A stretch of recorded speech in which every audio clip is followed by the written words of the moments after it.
Would you like to learn the next 100 to 1000x gems in the next bull market with the potential to turn $1,000 into 100,000, if not $1 million? In my opinion, I believe that the next bull market is not only going to be the best and most violent bull market that we have had in crypto, but also the last opportunity to be able to make outstanding and life-changing gains for yourself. And in this video, I am going to be ranking the following narratives for their multiplier making opportunities from 10x to 1000x. And with these rankings, I am going to be providing coins in each of these individual narratives that could be making the life-changing money for you. Now, if you don't know who I am, my name's the Suppoman, your superhero of 100 to 1000x gems. I have found them in the past. All of these cryptocurrencies made the following gains after I spoke about them. So, if you love content like this, make sure that you do me a solid and just smash that like button. That makes me see that you love content like this and you want more like this. And furthermore, let me know. Furthermore, subscribe to this channel because I believe in the next bull market you are not going to want to miss out on what are the best cryptocurrencies to invest in. And I am the man with the alpha. And make sure you turn your notifications on as well so that you are not to miss one of my live streams. So before I move on, let me just share this over. You can hear me okay? Well, that's encouraging. So I'm now going to share this over to Twitter because I didn't give myself a little countdown, as you'll see, because that tends to slow things down a little bit. So blah, blah, blah. Done. Right. Okay. Send now. So we have got quite a lot to get through, as you know. So you will have seen that I have been ranking. I have done 3 parts of multiplier tiers for altcoins. You will see them in the last 3 episodes on this channel. So make sure that you watch those if you haven't already. Today, I am going to be ranking the narratives because in my personal opinion, if you are to make the life-changing money in altcoins, you need to be getting into altcoins in the hottest narratives, i.e. the narratives that have got the most explosive price action. So that's why I'm going to be ranking these and giving you examples of the cryptocurrencies I either have already DCA'd into or are planning to DCA into to make the life-changing gains in the next bull market. So I am going to be ranking these narratives first of all, and then I'm going to be answering your questions. Okay, so I don't want to waste any time. So before we go any further, as usual, nothing I say is to be construed as financial advice. Crypto is largely unregulated and high risk, and people who invest should be prepared to lose all their money. And everything I say to you in this video is for informational and educational purposes only. As usual. So there we are. Disclaimer done. So I'm just going to go straight into the action. So the first narrative that we have got is gaming. Gaming had an explosive trend in the last bull market. It actually started with some mediocre games and then began to see some incredible looking games. First of all, there was Axie Infinity. Then we had Illuvium. And then after that was a spate of new gaming cryptocurrencies that were coming out. Now, gaming was huge in the last bull market, but in my opinion, in the last bull market, we didn't have the substance. We had the style, there was the potential there, we had some websites, we had some fantastic trailers, but we didn't necessarily have the games. In the next bull market, I believe a lot of the games are going to be either completed or in progress, meaning you can actually buy it, you can invest in it, and you can actually see, does this altcoin gem have substance compared to in the last bull market? In my opinion, gaming has one of the most explosive amounts of gains ahead for it. And really because it's one of the most easy to understand. We've got a real world comparison.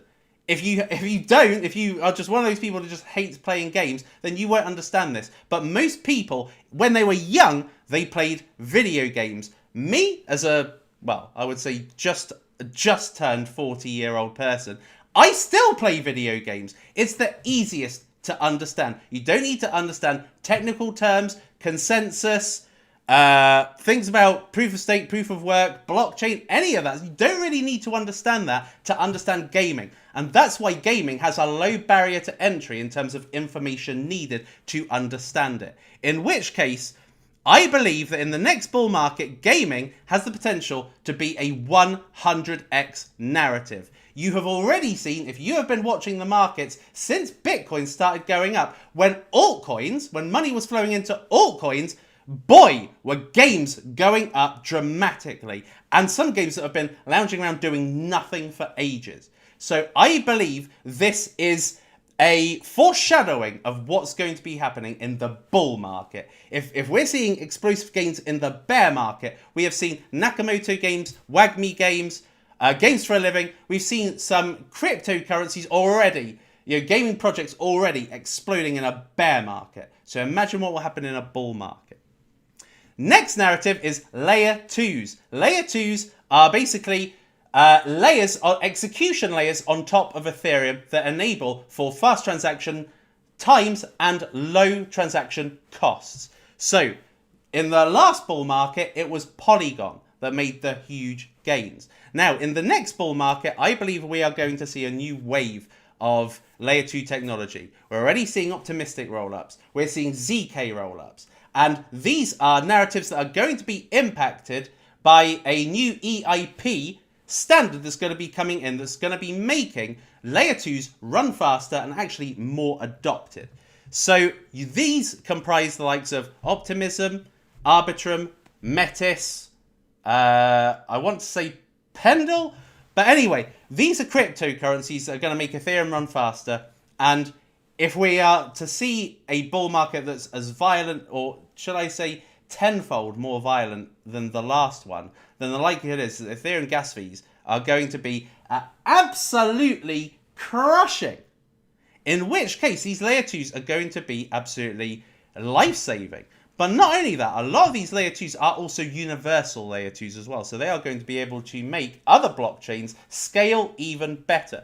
In which case, I would say that layer 2s, particularly new layer 2s, have a potential to 50x in the next bull market. You will see that one of my best ever performances was Polygon. This was a 1000x. Now, Polygon, if you'll remember back when I first started talking about it, Polygon was a minute market cap cryptocurrency. It was under 2 million when I first spoke about it. Now it's in the tens of billions, and it's a large cap, and it's a major player. It's a blue chip. So because of its origin point of being a very low market cap, I don't see 1000x's for Optimism, Arbitrum, or any of the like. However, I do foresee that there's going to be adoption, because in the next bull market, the likes of Arbitrum and Optimism have never even seen a bull market. So we don't know how high they're going to go. They may be flying in the face of gigantic inflation, but I don't think that the market really cares, because Matic has got supremely high inflation.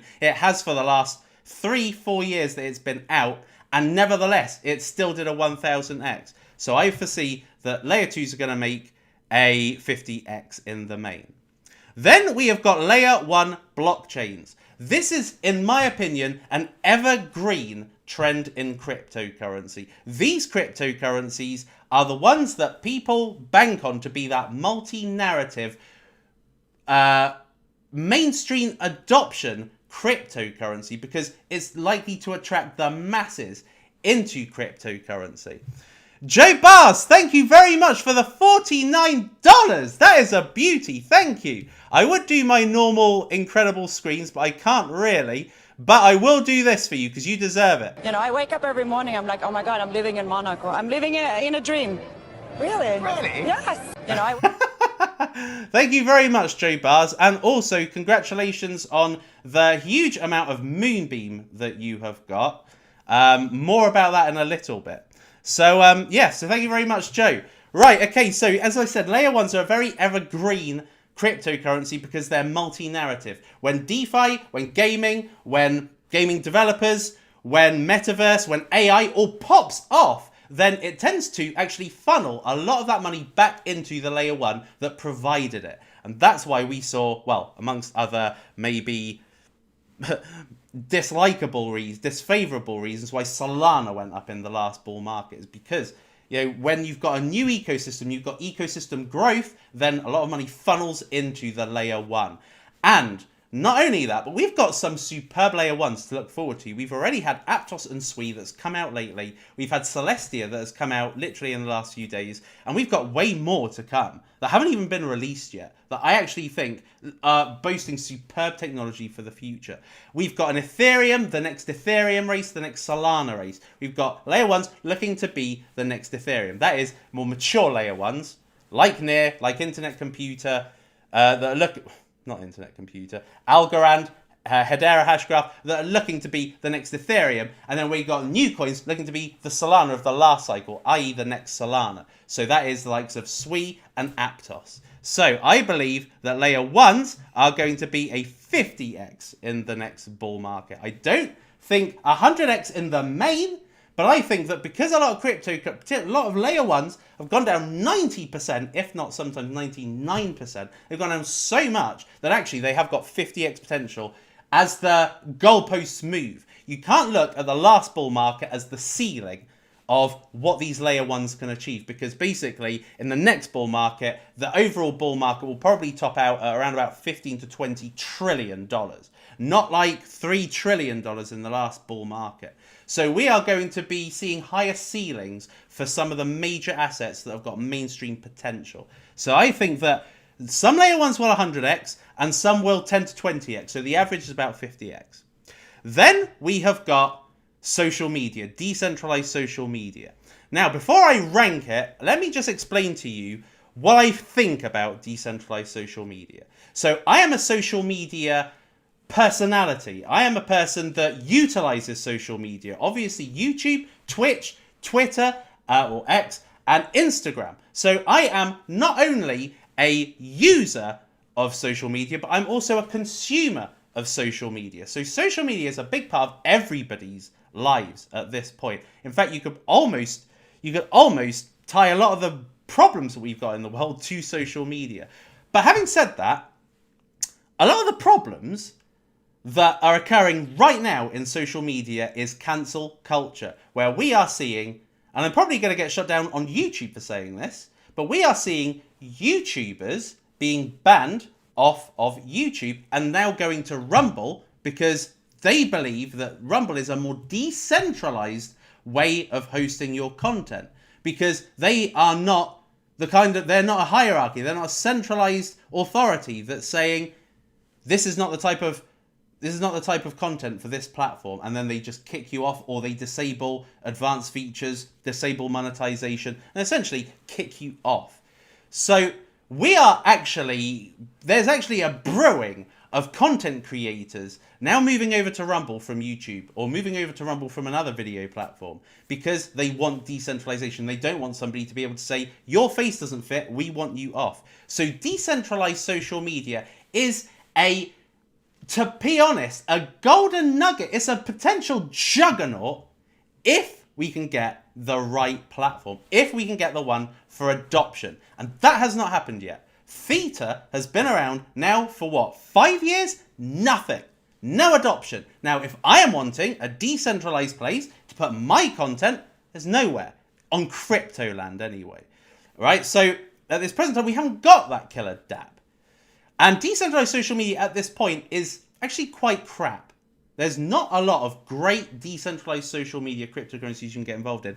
Having said that, in the next bull market, should this wave of unhappiness around big content creators being kicked off big platforms, as that is brewing, there is a big potential for social media and therefore projects to actually, to step up in terms of their, in terms of platform creation and quality. In which case, I believe decentralized social media has got a potential to 50x. And I think in the next bull market, just because of how many big content and famous content creators being kicked off YouTube, that there is a massive opportunity here, and at least a massive opportunity to speculate. Leo Colafai, thank you very much for the $10. I really appreciate that.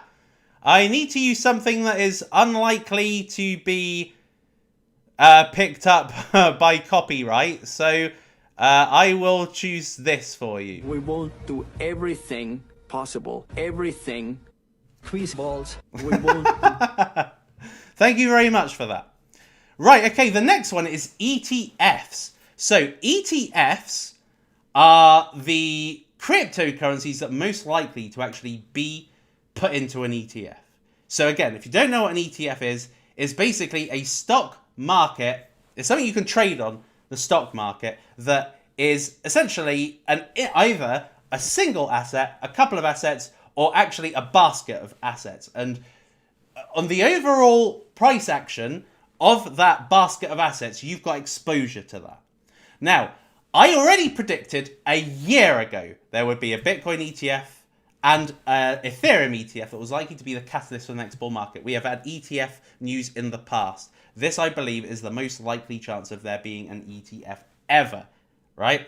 And I do personally believe, as much as we've had these narratives in the past, as much as they have gone on to always be disapproved or it's never been the right time, I actually think that next time there is going to be a Bitcoin ETF, there is going to be an Ethereum ETF, because I predicted these a year and a half ago. I predicted them a long time ago, that they would be the catalyst for the next bull market. And I also predicted that there's possibly going to be an ETF that includes a basket of cryptocurrencies. So it's going to include the blue chips among all of the various narratives. All of these narratives. It's going to have a blue chip in tokenization of real world assets, i.e. Chainlink. It's going to have, potentially a matured Ethereum killer like Solana. It's going to have, potential DeFi juggernaut, again, probably Chainlink, or something like Aave or something like that. So, or Aave, whatever.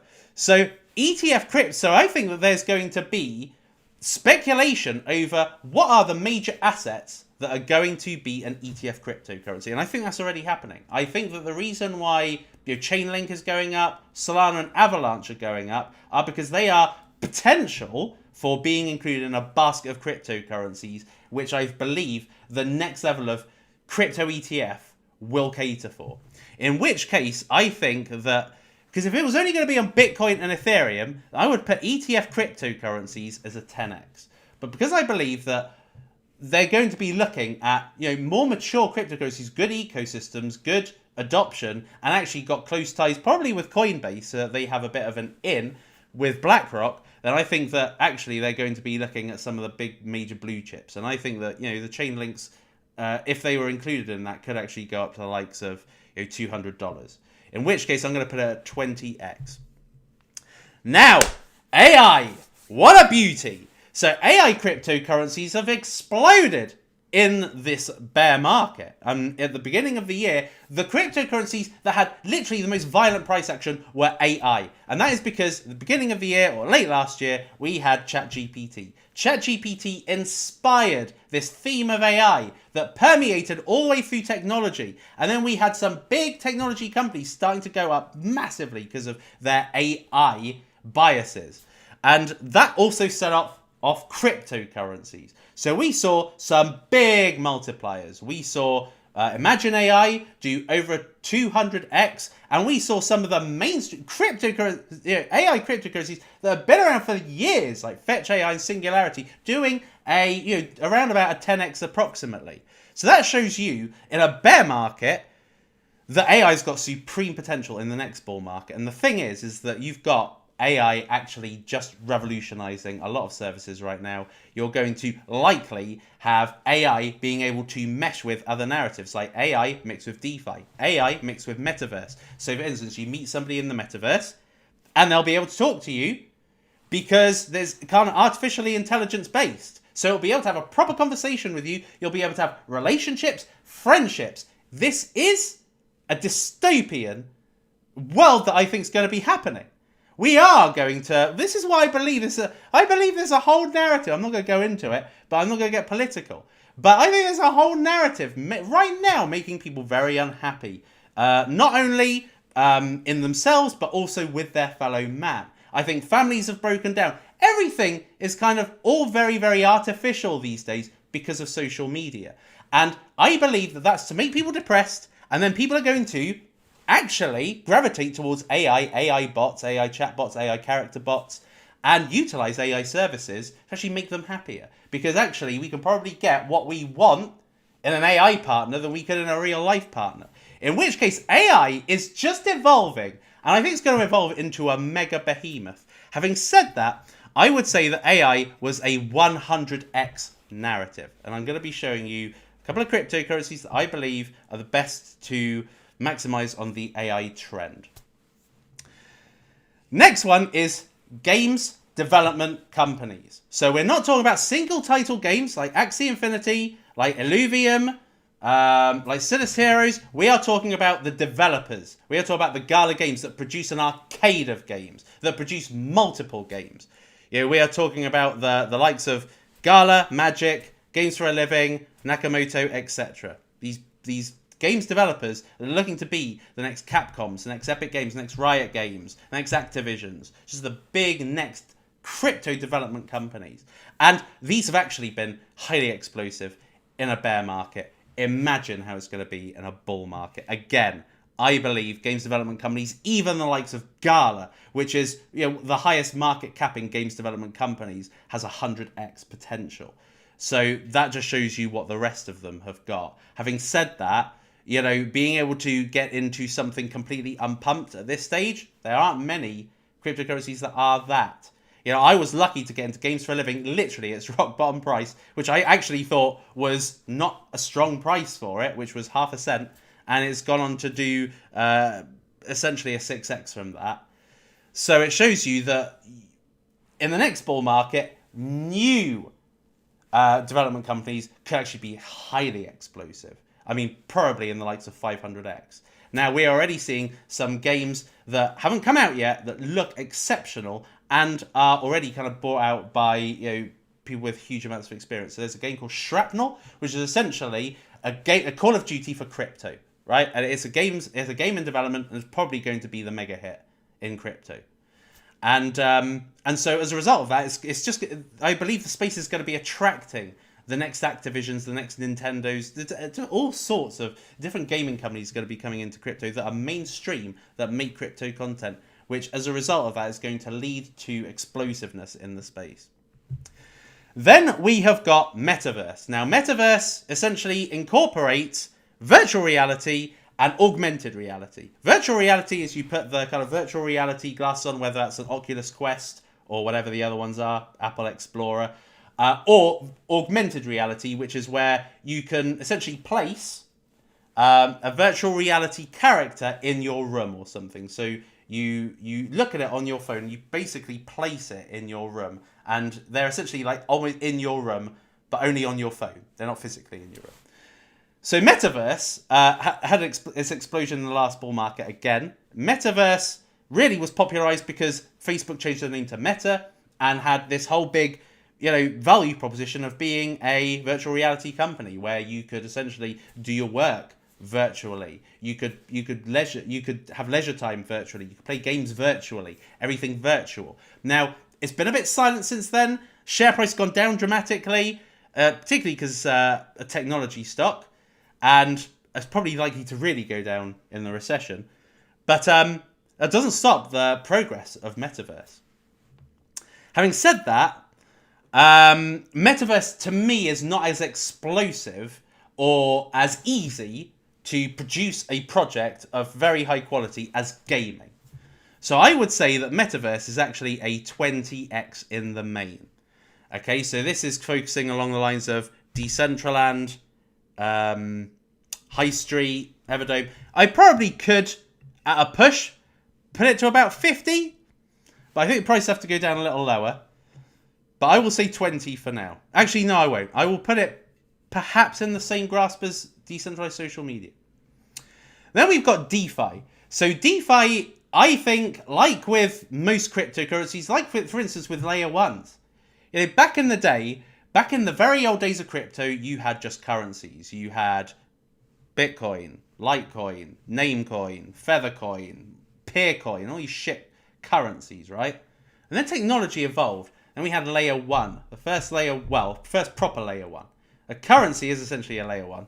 But we had the first technological layer one where you could create Turing complete apps. So that is basically fully usable apps like you've got in the App Store in crypto. That birthed decentralized apps. Every single bull cycle tends to have an evolution in a particular narrative.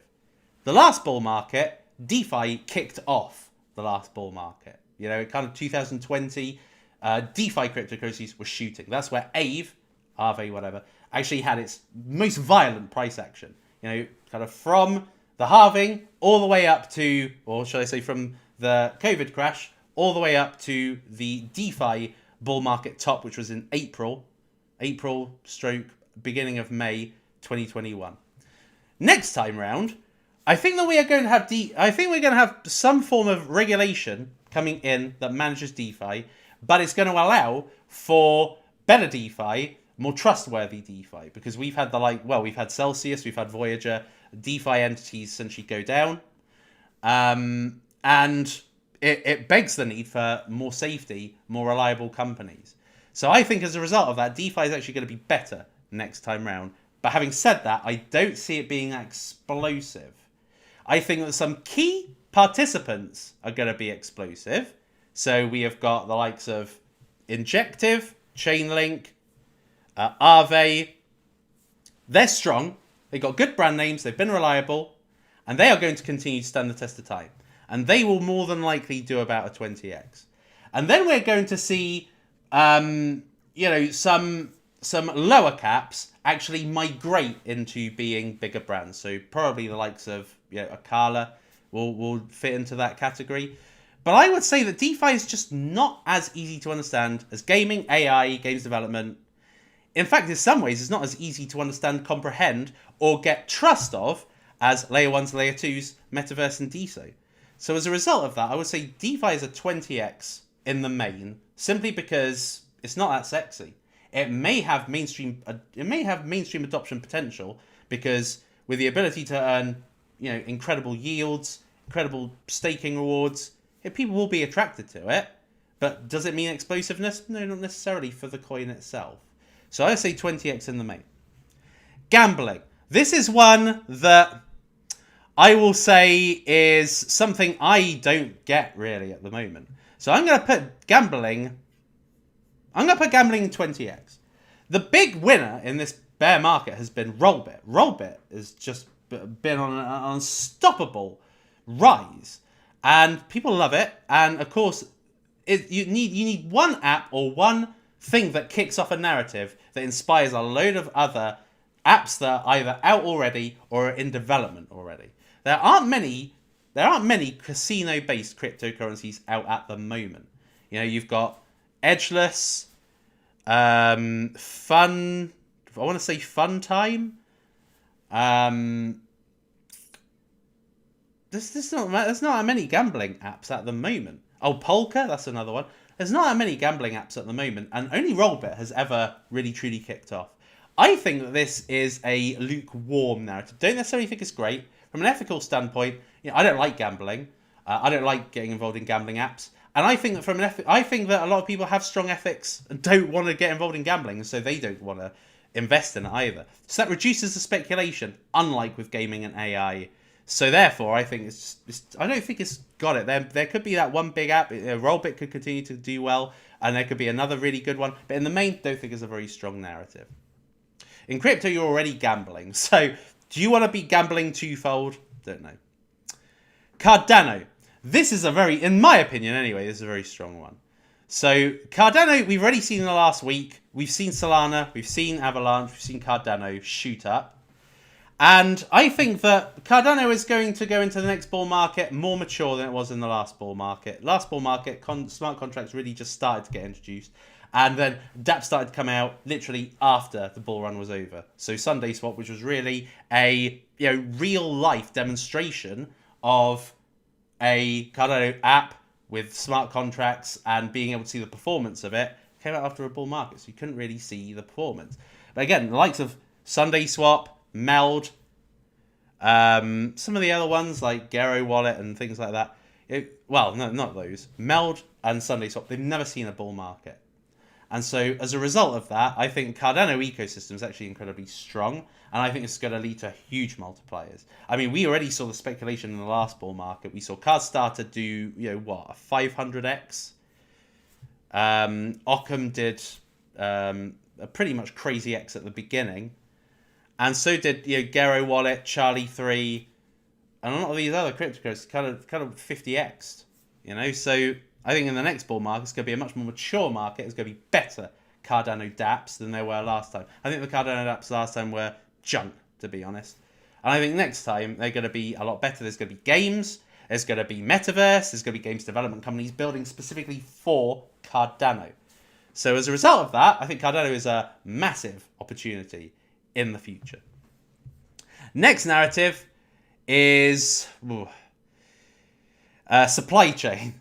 Supply chain, in my opinion, is actually not a very sexy narrative at all.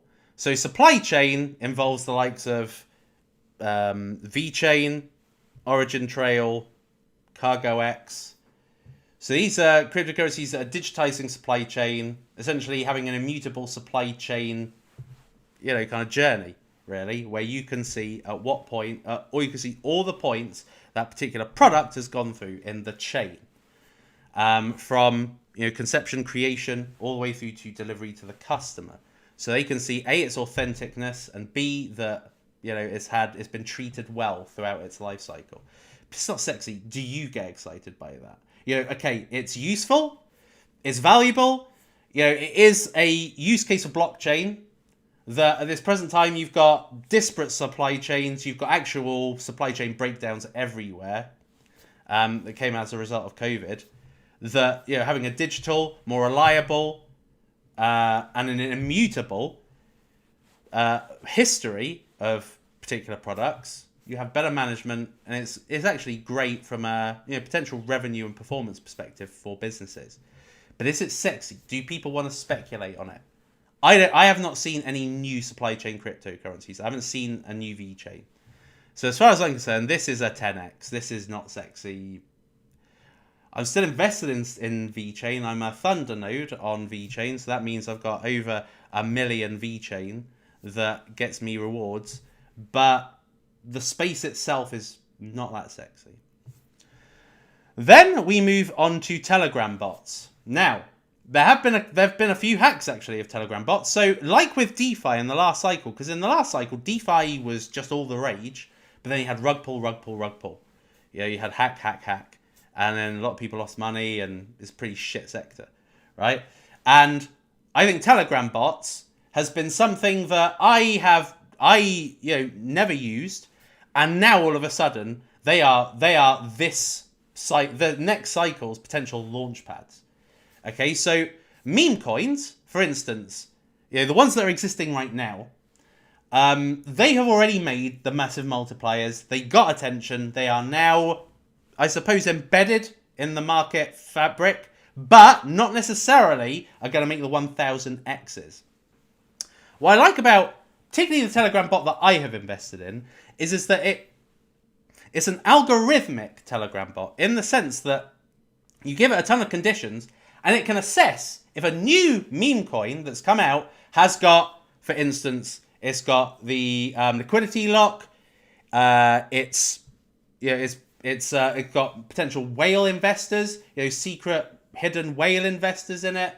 That it's not a potential rug pull or honeypot. It's got these mechanisms that can identify a decent new meme coin from a shit meme coin. And you don't know in cryptocurrency if you're getting involved in a rug pull or getting involved in something that actually has the beginnings or foundations to be the next Pepe. And that's why I really like Telegram bots. Now, I am still yet to actually use it. All I have seen is what other people using the service have experienced and what they've managed to get. And they have managed to get something along the lines of hundreds of X's. So I think that this could actually be potentially the next bull market's launchpad type of cryptocurrency. And so therefore, potential 50x. Then we've got Decentralized Identity, or DID. This kind of was popularized in about 2017. We had Civic, that was biometric thumbprint identification on the blockchain.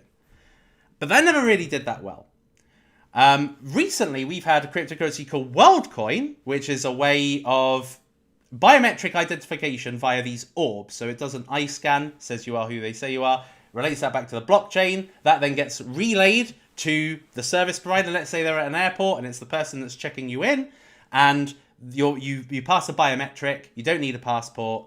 That's where digital ID is going, essentially, where you don't need these paper documents. We're already seeing a paperless scenario. We're seeing no need for books, no need for magazines. You know, in some cases, no need for cash, because it's all going cashless or digital anyway. And the next thing really to go digital in the world is identity. So you don't have, you know, these documents that show you are who you say you are, and these documents that show a past record of, you know, all your dealings. What could actually be replaced by is digital ID. I think it is, again, meeting with this dystopian society of everything being digital, but that not necessarily being a good thing. In fact, it partly being a horror in many ways. So digital identity, I would say there aren't many great cryptocurrencies right now. You've got kind of Kilt. It's never really had a bull market. That's got potential. You've got WorldCoin, and you've also got these domain services. So you've got, like, for instance, Space ID, which is, in my opinion, better than Ethereum name service. So Ethereum name service is essentially you having a .eth domain that is your digital identity. For instance, if you're transacting on OpenSea. So where Space ID comes in is it gives you a .bnb, it gives you a .arb, and it'll probably give you more domains in the future. So that is the future of digital identity. It's having like a blockchain identity, and it's like having a real world identity as well that is digital focused. I think it's sexy. Do I think the time is now? I'm going to put this in the 20x category.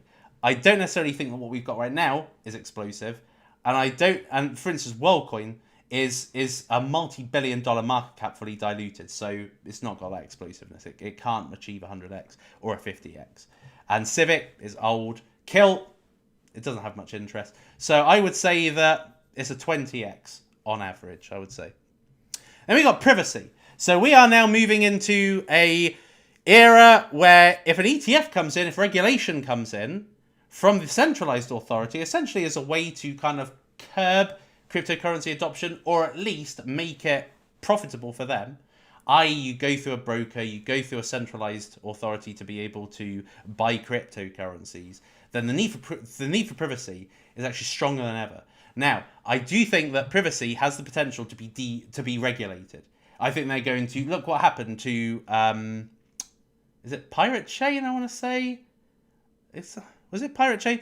It was another, maybe it was another one that was essentially the creator of it was banned. I'm sure it wasn't Pirate Chain. Let me know in the comments if it was something else. I think it was something else.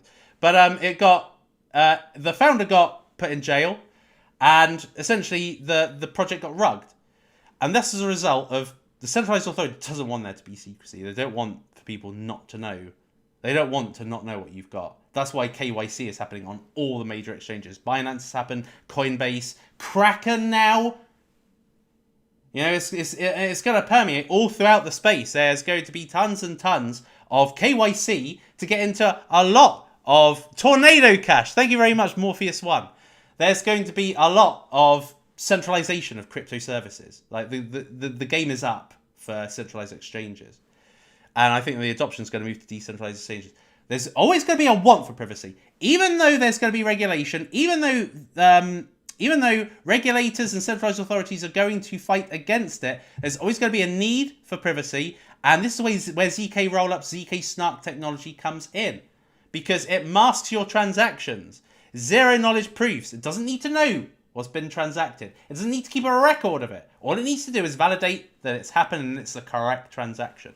And so privacy, I think it's around. It's been around a lot. We've had the likes of Dash, Monero, Zcash, all these old coins. And we had some new ones which involve mixers and things like that. I would say that there's always going to be a need, but it's going to be regulated. In which case, I'd put a 20x. I wouldn't say in the main this is a strong narrative. Then Launchpads. Launchpads were arguably the best performers in the last bull market, bull to bull. Okay, if you got involved in a Launchpad at the beginning and sold at the top, you'd essentially have become a millionaire overnight, kind of thing. You know, anything from Polkastar to CDeFi to the Bluezilla based Launchpads. You know, they were mega money makers. And it wasn't just the Launchpads themselves; it's the coins within them as well. So the Launchpad token goes up because of demand. People want to get into those pre-sales. They want to get in early. They want to get in at the bottom price. You know, Telegram bots is a way of you being able to almost self Launchpad. Okay, you do need money for using the Telegram bot, but essentially after that, anything that you make is free. Whereas with Launchpads, you need to have a certain amount to have a guaranteed allocation, and in some of the major Launchpads, like for instance Polkastar, you don't even get a guaranteed allocation. So, so as far as I'm concerned, Launchpads is going to be a lot of speculation getting into them, and also people wanting to get into the pre-sale element. They just want the work done for them. Whereas Telegram bots allow you to do it yourself, a lot of people don't want to do that. They want a Launchpad to vet the project, talk to the project, and assess whether that project's good enough to be launched by them on their Launchpad. Because at the end of the day, a Launchpad is only as good as its launches. If they do shit launches, nobody wants to launch on them, and nobody wants to invest in them. So Launchpads, I will go on what has done the best in the past, and also what's likely to come out in the future. So I believe that Launchpads is a 100x. Because look, as soon as some bullishness returns to the market, money flows to Launchpads. Imagine when there's a sustained long period of bullishness coming into cryptocurrency. Sky's the limit. There's no end to the multipliers. And if you get into a new one, maybe for instance something brought out by Bluezilla, get into a new one at the lowest price via one of their existing ones, i.e. MetaVPad or AIPad or GameZone or BSC pad, you get into something super low, you just hold that right throughout the totality of the next bull market. Launchpads came out midway through 2021. Okay, so it was Polkastar came out in 2020, but actually really got going in 2021, kind of first part of 2021. And that kicked off more Launchpads launching. But let's say for instance MetaVPad came out in January, right, which was after the bull market, or December, which was after the bull market top. So it never had that right from the beginning right from the end of the bear market, the bottom, right to the top of the bull market. No Launchpad had that. And the next time around, they will have that.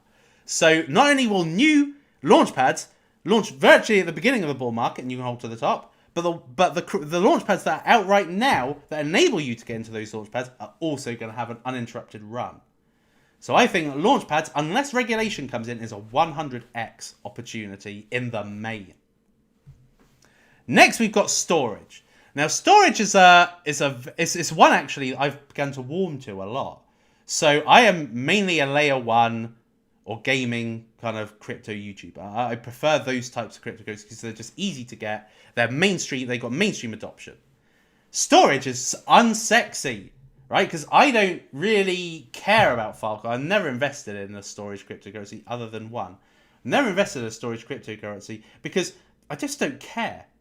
Like if I was going to be investing in the stock market, I'd probably invest in Meta or Twitter or something that I identify with, something I get, something I can something I can use, and something I can just see the real the kind of the benefits of. Storage, I don't really use storage. Yeah, I use some storage options, but I don't really care too much about the technicals of it.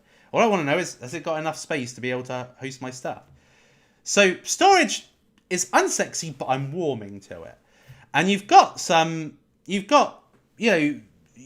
what I look at is, where is the space going? Are we always just going to have layer ones? Where people kind of, they use for the transaction an execution layer, a layer one, but they don't necessarily use They don't necessarily use a blockchain for storage of their users. And that's important stuff, because if you're having a dApp, a decentralized app has to be a decentralized app in totality. It can't just have its transactions being decentralized. It should have everything decentralized. Every holder, every vote, every DAO member should be on the blockchain. And that's where storage comes in. So I have began to really warm to storage. And this really makes me warm to Stratos, if I'm honest with you. But anyway, I would say that storage, even though there are some sexy aspects of it, I would say it's still a 20x in the main. It's the potential evolution of layer 1. But at the end of the day, let's face it, dumb money doesn't think. They don't care. They hear from another YouTuber. They hear about a cryptocurrency from another YouTuber, and based on that YouTuber's explanation, if that explanation is clear and easy to understand, they'll invest. That's why gaming is so explosive, because it's so easy to look at it and to see it and think, okay, I know what I'm investing in. But with storage, you don't necessarily know. Okay, unless you really dig deep or know your stuff when it comes to storage, you don't necessarily know what's the difference between Filecoin, Arweave, or anything else. As a result of that, I just think that it hasn't got that low barrier to entry for the dumb money. And I would class myself in that respect as dumb money, because I get involved in what's simple to understand, what will the neighbor next door understand, when the waves of new investors come in, what will they understand? And they won't really get storage. Now, we get to the two sexiest ones. Oh, Crypto Crow, good to see you. I like that you are here. I haven't seen Crypto Crow in my stream in ages. Maybe a bull market is happening. Let me just have a drink. I need to cool down. Now we get to the two sexy ones, right?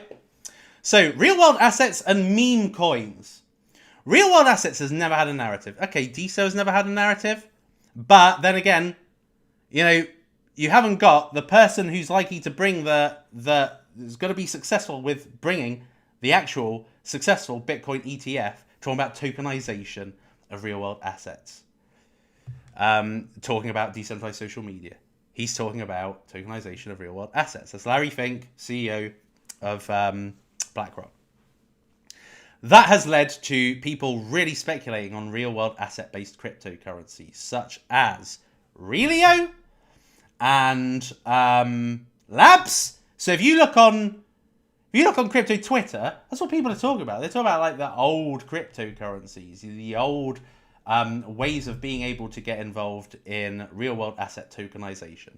I.e., you've got real estate, you've got stocks, you've got commodities, raw materials, all that kind of thing. All of which is priceable on the stock market, right? How do you get that tokenization without going on the stock market? How do you get it in crypto, in a decentralized sphere, on maybe a decentralized exchange? Well, you have that with real-world asset tokenization projects. And so that's why people are looking at Labs and real-world asset Relio, because they're long established in that field. There's also some others. So, for instance, Convergence Finance, which is a bit of a sore point. But Convergence Finance, Linear Finance, they are both meant to be cryptocurrencies that allow you to have access and exposure to assets that are traditionally on the stock market. So, for instance, one of Convergence's value propositions were it's like being able to get into the Coinbase price at IPO. So they make a replica, a synthetic asset, essentially, which you invest in, which represents Coinbase's price pre-IPO, and then when they got listed on the stock exchange, then you get that multiplier. That's what Convergence Finance's value proposition was, and that's why I loved it. It was essentially a cycle too early. But essentially, it's tokenization of an asset that you can't trade in crypto, because at the moment, what you trade in crypto is on centralized exchanges or decentralized exchanges, and that is, in the main, cryptos, right? That you don't really trade synthetic assets or real-world assets or a tokenized version of a real-world asset. And that is what's likely to come next time. We have got what looks like two key players right now, which is Chainlink and Centrifuge.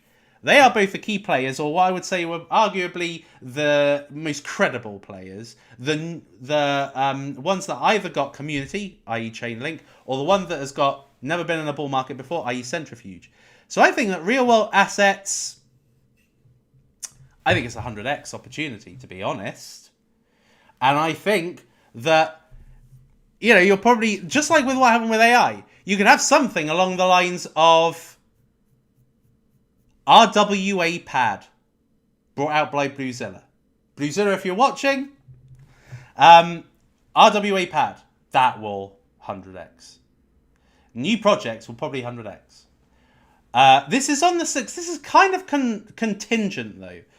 This is contingent on the success of an ETF actually happening. Like if BlackRock, let's just say, and I don't think this is the scenario, but let's just say that this is like with every other cycle, because I've been here since 2017. I've heard every ETF narrative there is, and I was blinded by them. And I thought, oh yeah, an ETF's coming. I was a stupid idiot once upon a time as well.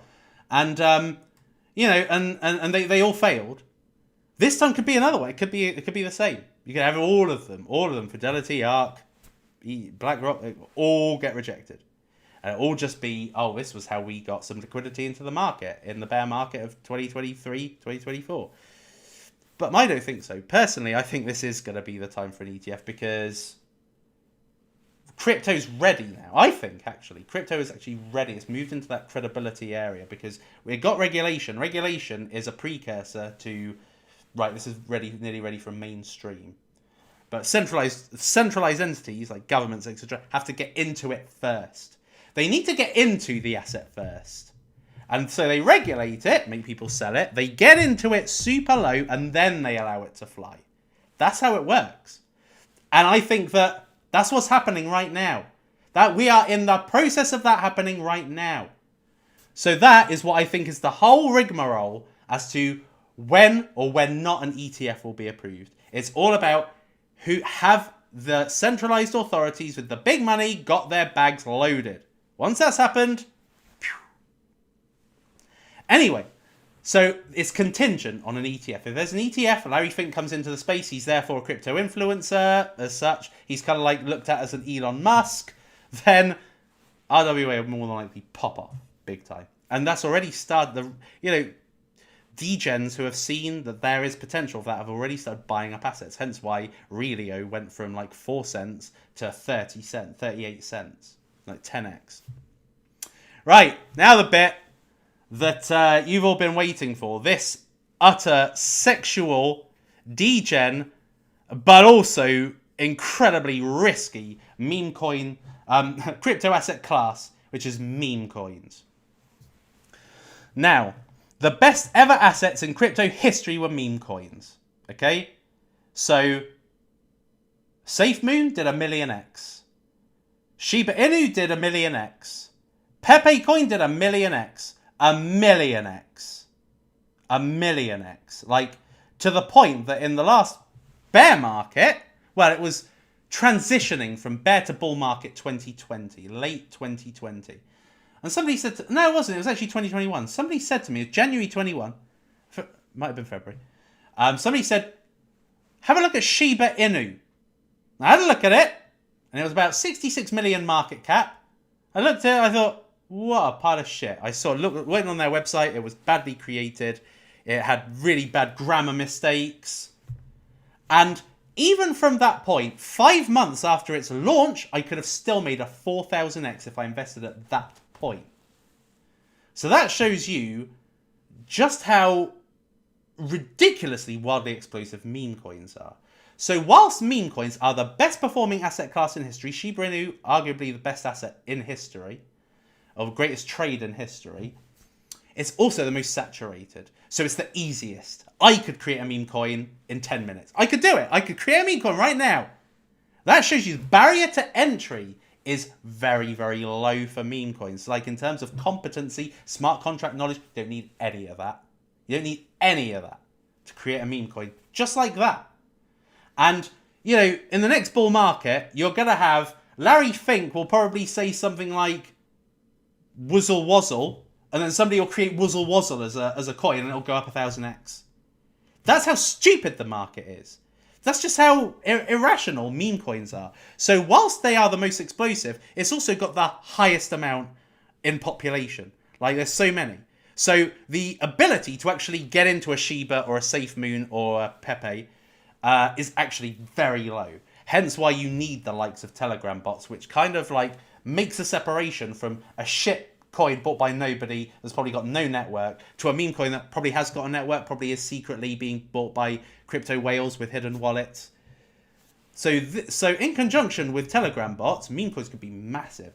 So I'm going to be honest with you. I'm going to put meme coins in the 1000x category. The reason being is because I think that some coins that kind of, like for instance, I'll talk about the examples more in a little bit, but some that are already out have got way more to travel up. But meme coins that actually are quality meme coins that come out in the next bull market, if you get in early enough, you'll make stupid money. You make stupid money. And the thing is that now we've had crypto opening out. So whereas before we had dogs and obscure objects, so we had first of all we had Doge, which kicked off Shiba, Flocky, and loads of others, like just loads of other crap ones like Cake Coin and Pig Coin and whatever, every animal coin there was, and Feg, which was a pile of shit. Feed every gorilla. So crap. Anyway, so you had all of those. But now we are moving into actual real life cultural memes. Okay, so Wojak or Feels Man, as it's called. Pepe. I was always surprised there was never a Pepe coin. And dare I say it, something like Ben Coin or Tate Coin. Those are out right now that probably have more to travel. But it opens it out to, I think we've had Grumpy Cat Coin, but it opens it out to other cultural memes and memes that are going to come out. Memes that haven't already been thought up yet. And so all you need to do is just kind of be a little bit, all you need to do is kind of apply some analysis into a cryptocurrency. Yes, you can use Telegram bots. Oh, crap. Oh, no, that's fine. Yes, you can use Telegram bots, but what I would also encourage one to do is do some fundamental analysis. Think about it logically.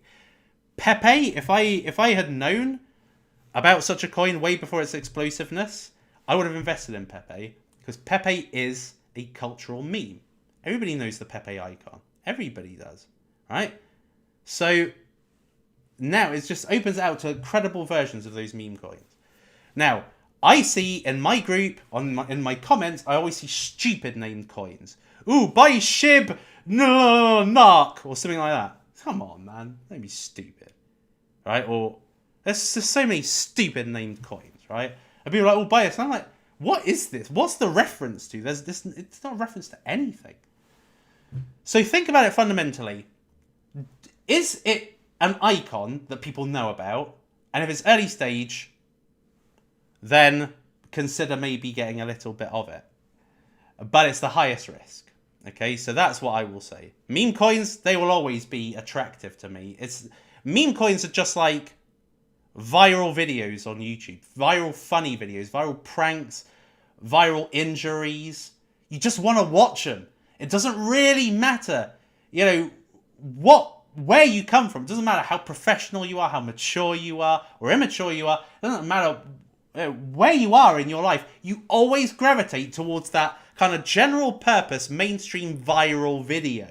Because, a crypto video is really for the people who want to watch that are into crypto, or want to get into crypto, or want to learn more about crypto, right?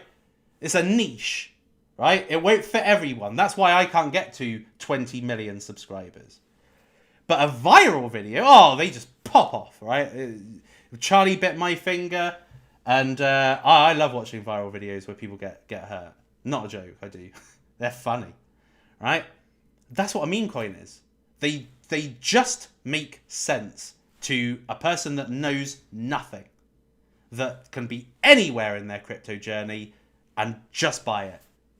I would say that the more technical stuff, like layer 1's DeFi, storage, privacy, you need to be a little bit more seasoned. You need to be mature, you need to be slightly experienced to understand all the mechanisms involved in a layer 1.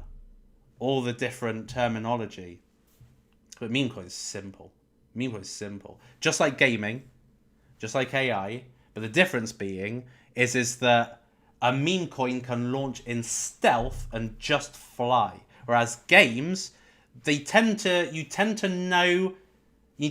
the mutterings of something that's worth investing in. And that means they've probably already had a decent amount of investment. So it's not from the bottom up. So although memes definitely have the best potential, they are the most risky. Right, okay, before I move on to the coin suggestions, let me see what you guys have got to say, because I am aware that I have been ignoring you for ages now. So I want to say hi to you all. So Jack, Her, Matthew, Lindsay, MS, Caramucci, Nicholas, Wanye West, Roy, Somali, Fabio, Joe Bars. Thank you so much for that contribution. Richard, Neil, Raphael, Neil, Hughes, Joseph Cull, FX King, Vic, Nicola, Digital Farmer, Hele, Buckley. By the way, if you don't want to, if you're watching after the stream, then skip 2 or 3 minutes. Tayton Gaming, Shahaya, Intuitive, Stephen, Amsterdam Holland, Nicol. Oh, I said that one. OxoCube, Tommy Bull, CS Rao, Fun Sponge, Amsterdam Holland, Moch Staba, Safa, Lee. Again, thank you for the $9.99. Bernard, good to see you. Moshod, Hungar Qn, Professional Committee, Italy Branch. Honoured to have you. Kimbo, Bogdan, Red for Danger, Armzilla, UFO Grove, Reaction TV, Bah, Akko, Jonathan Savage, Hi Earthling, Crypto Saiyan, Laugh FM, Lazy Dragon, Stag Agben, Butt Wrench, Oscar, Butt Wrench, Morpheus, Takeaway, T-Bird, Mr. T, Manny the Minster, Steve, Check 202, Ellen P, Ghostbusters, Mark, Mart, Samir, Jason, Bully Bulldog, Uberman, and the Crypto Crow. Good to see you. And Crypto Crow also said smash up the like. So people, if I could just remind you to quite literally, I haven't done it yet, smash a like on this screen. Just watch it. Oh, I love that animation. Mwah. Love you. Well, I'm joined now by Dr. Jordan Peterson. What the hell? Had Piers Morgan suddenly. Anyway, Patrick, Papi Check, Nostralis, KLK, Mr. Bud, Pang Jack.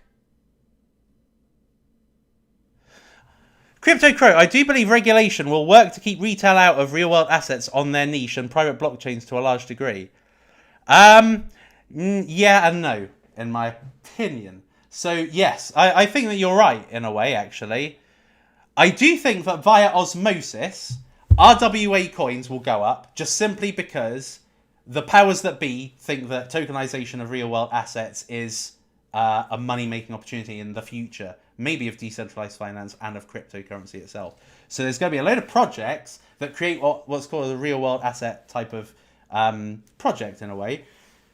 But like with what happened with Convergence, and this has always been my issue with Convergence, with Relio and Labs Group and all that, is that they're too small a player in the world. Well, maybe not Convergence as such, but too small a player when you've got something as highly regulated as real-world assets. I mean, Mirror Protocol was synthetic assets. Mirror, you could get Mirror, Microsoft mirrored, Google mirrored, Apple, and yet they got shut down because of and it was a Binance invested Binance invested real-world asset exchange, and they closed it down because of regulation. So yes, real-world assets does have the potential to be a centralized, kind of only provided by the centralized authority themselves. That is true, that could happen. But I just think osmosis will take some of the real-world assets currencies up, even though they may eventually get hit bad.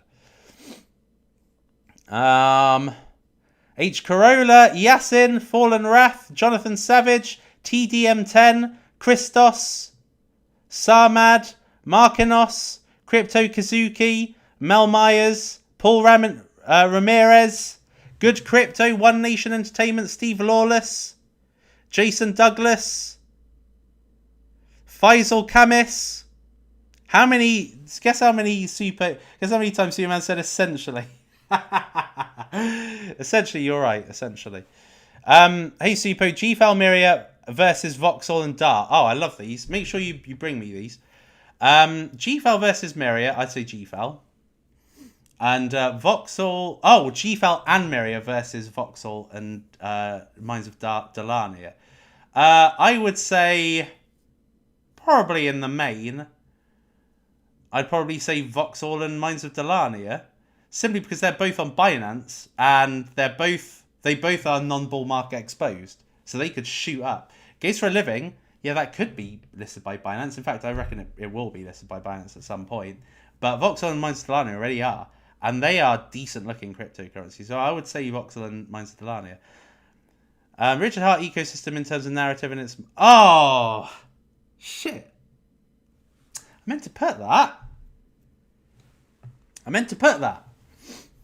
Oh, that's annoying.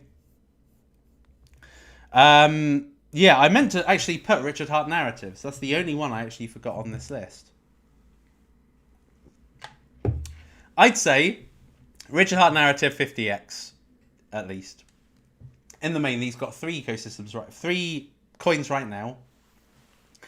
The likelihood, I'm not going to say it will happen. There's 2 ecosystems. One, there's the Pulse Chain ecosystem, which is growing without Richard Hart. So the people who are creating the Pulse Doge, the Pulse Sheep, the Teddy Bear, the whatever, all these coins on Pulse, that is growing exclusive of Richard Hart, and that's a growth opportunity. But if we're talking about Richard Hart ecosystem, like what he is bringing out, which you may require Hex or Pulse Chain or Pulse X to get into his next project, once he wins the next SEC, once he wins the SEC case, then Hex, Pulse Chain, and Pulse X, I imagine, are just going to come back with a vengeance.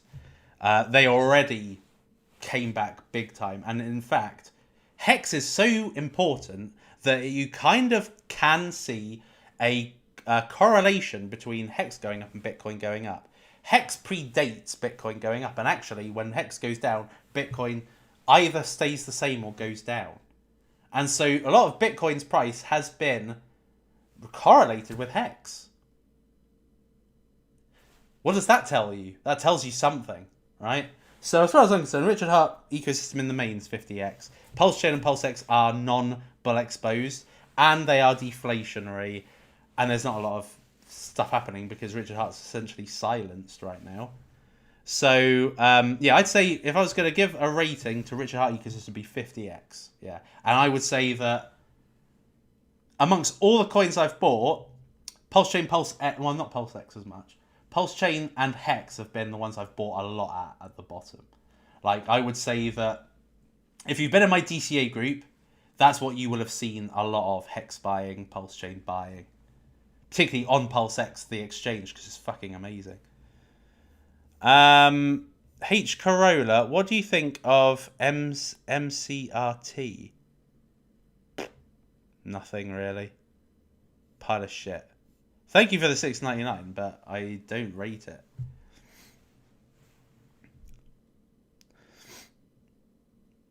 Okay, so in the absence of questions, I'm not seeing a lot of questions actually. Not ones that are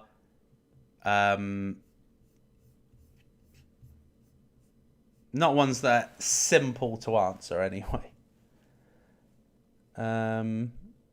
Is Bonk a good meme coin? Well, Bonk is Solana's first meme coin. So think of Bonk like, I suppose the Dogecoin of Solana. It's their first meme coin. And if Solana has any meaningful trajectory in the next bull market, which it will, in my opinion anyway, then Bonk will go up with the tide. Bonk has excellent volume. So yeah, it could probably do well. I wouldn't say it fits in that mainstream. It's not a Pepe. It's not in the likes of Pepe. It's not got that mainstream appeal like Pepe, Flocky, all that. Even Baby Doge. But Bonk definitely has a niche market that could actually make it mainstream if Solana gets any real adoption, which I imagine it will. H-bar or near, or what has better X returns? I mean, what you've got to look at is you've got to look at kind of what have they achieved so far, and have they had really the true optimization of their hype cycle? That's what you've got to look at. Right, I'm going to move on now, and then I will answer some more of your questions. I see some, like, for instance, what do I think of TokenFi, Echelon Prime? I will check those out in a minute. But right now, what I'm going to do is I'm going to look at some of the assets that I believe... Well, I'm going to look at some of the assets I am earmarking to buy. Right? Not right now, but when we hit what I think will be the lows of this bull market. So first of all, it will be Centrifuge. So Centrifuge, what I like about Centrifuge is that it's got a great name, it's got a great brand name, it's got great investors, early investors, VCs, and this is a Polkadot based cryptocurrency. So it actually was brought out as one of the Polkadot's parachains. So that means it's multi-chain. So it's a multi-chain DeFi. Multi-chain real world asset cryptocurrency. So Chainlink I'm already in. Chainlink is so multi-narrative, it's not even a joke. And Chainlink is sexy, and I also think, like I said, Chainlink's going to be an ETF cryptocurrency. So that fits into a wide variety of different narratives that will help that pump up. But Centrifuge, I think, is probably the most credible of real-world asset cryptocurrencies right now. So this is one I'm looking to get into. However, having said that, it is kind of the same market cap as Moonbeam, with the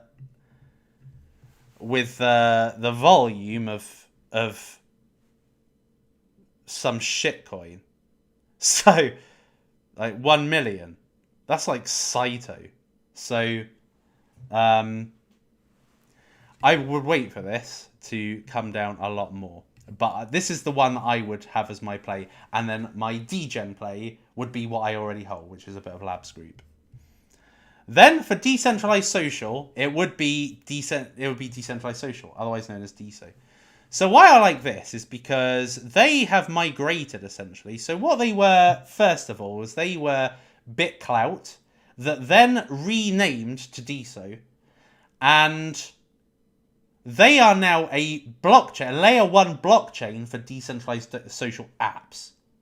So when you've got like the likes of Injective, which is like a layer 1 for DeFi apps on Cosmos, you've got Decentralized Social, which is a layer 1 for decentralized apps. So it's like the ecosystem for apps. It's like the engine.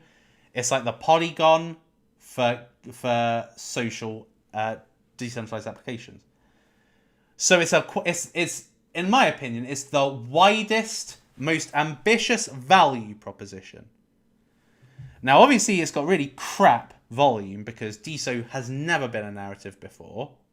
But Decentralized Social is actually the closest to friend tech that exists on the market right now. So Decentralized Social, I would probably say, is the best decentralized social media platform potential. Theta is done. Theta's done. It's made its gains. It's a pile of crap as it is right now. It's done. I'm not even interested. But Decentralized Social, I think, is going to have its come up next time. But I think the one that is universally and degenically regarded as the social app or social crypto is Veracity. Veracity is my main, I would say, social media play right now. And I have never bought the lows of Veracity. So I never got in the beginning of the year. So I never got at 002. But if you're in my DCA group, you'll see I got it at 003. So I got it literally just before the pump. I'm not buying more until it goes underneath that. So it needs to lose lose half its value. But I like Veracity. I've put a decent amount in Veracity so far because I do believe in its long term. But it's not your normal social media play. Like this isn't a Rumble competitor. Like they're looking to bring out an esports platform, but that's kind of like a buy product. The main product or service that Veracity offers is Vera Views, which is an ad fraud prevention service. So that advertisers can advertise on social media without it going to bot farms and these businesses that are encouraged to look through the ads and stuff to give to give artificial results for their advertising. Because that's what happens right now. Most of the ads are served to fraudulent fraudulent audience, not the real audience, not the targeted audience, not the one that's going to optimize their business. So that's what Vera Views is. It's an authenticator of real views for advertisers on social media. And it's just sexy. It's got a great name. Rasty's fucking great name.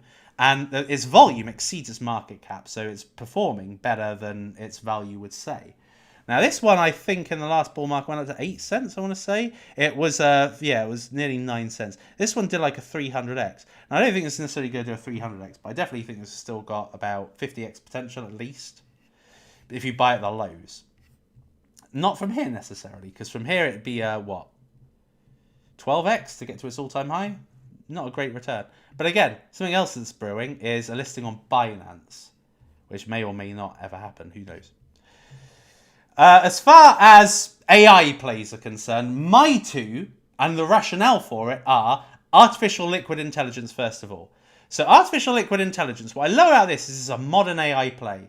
Fetch AI, Singularity, they're old AI plays. They're shit, man. I hate them. They're old. They've been around for so long. It's just like when you've heard a... It's like when you've heard it's like when you've heard a song ad nauseum. You've heard it so many times, you're just bored by it. Every time you hear it, just turn off. Same with Fetch AI and Singularity. They're both okay. They're not modern. They're not modern. They're not new projects. They've had not necessarily a hype cycle, but they've certainly already been bull market exposed. And in the latest bear market pump that we had at the beginning of the year, they had the least multipliers.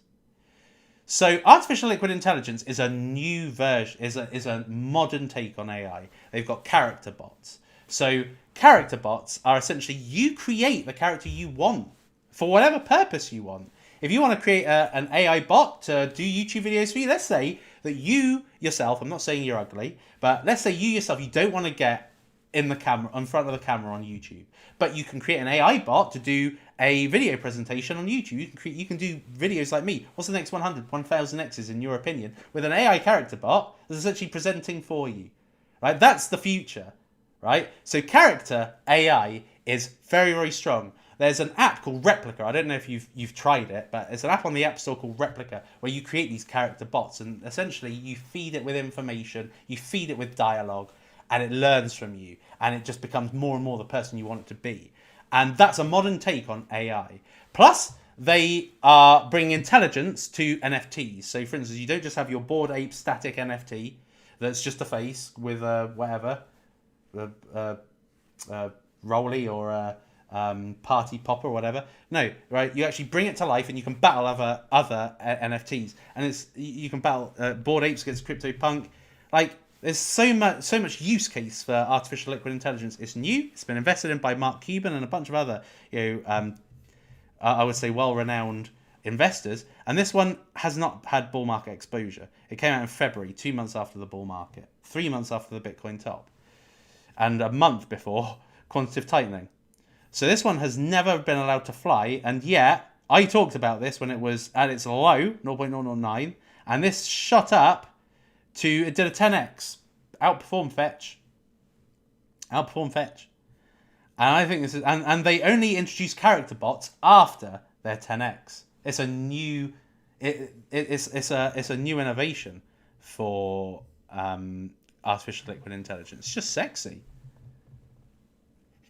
And I think it's got a small community at this point, but they're looking to be a much bigger value proposition than they were. If you went into the artificial liquid intelligence website before, all it had was like a picture of a Bored Ape that was being brought to life. Now they're actually becoming something big, and they've got the opportunity to partner up with other cryptocurrencies as well. Yeah, so I think this is a huge growth opportunity for artificial liquid intelligence, and again, it's never had a bull run.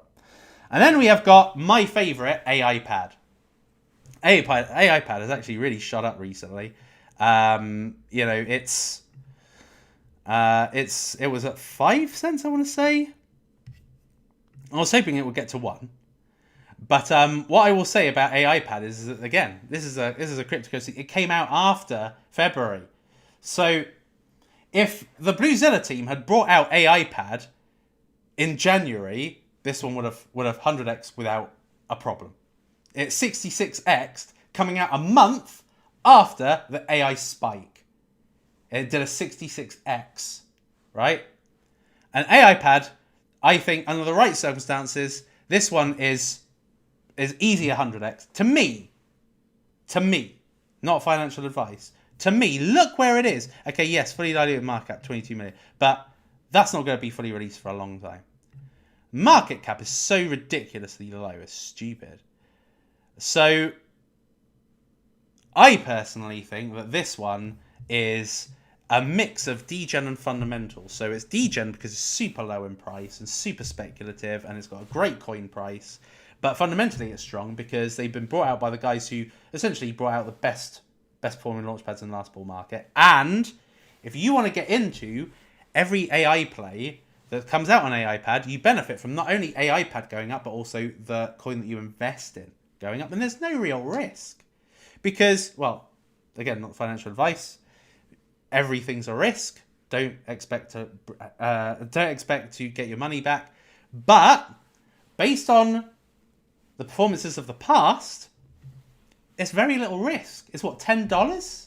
Like some of these launches that the Bluezilla team did, it's like, you know, $10, $5, $30, $50, $100, $200. It's no real risk. You know, if you get in, it doesn't do well, who cares? But if one does well, it will compensate for 50 that don't do well. So that's why I like AIPad. And until a mechanism that launches projects comes along that's better than Launchpads, I can only go with what worked in the past.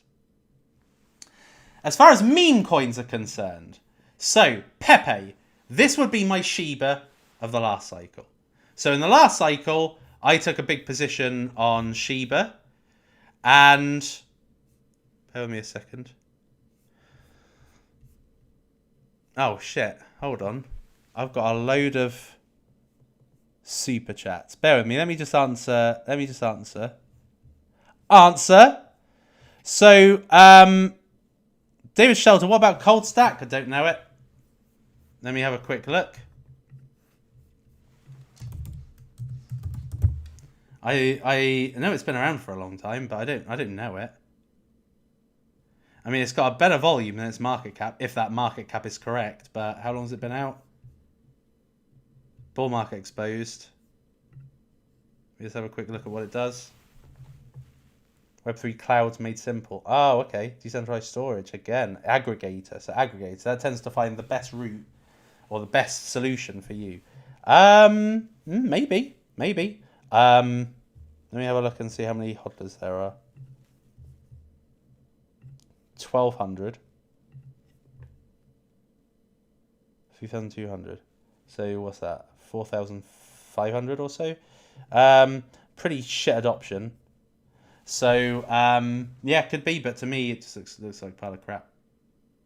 So it's 4 cents, and its all-time high was 688. It's had its hype cycle. It's done. Money, probably everybody got out. Thank you very much for the 4,000 NGN. Let me just understand. The Nigerian Naira. Ah, okay.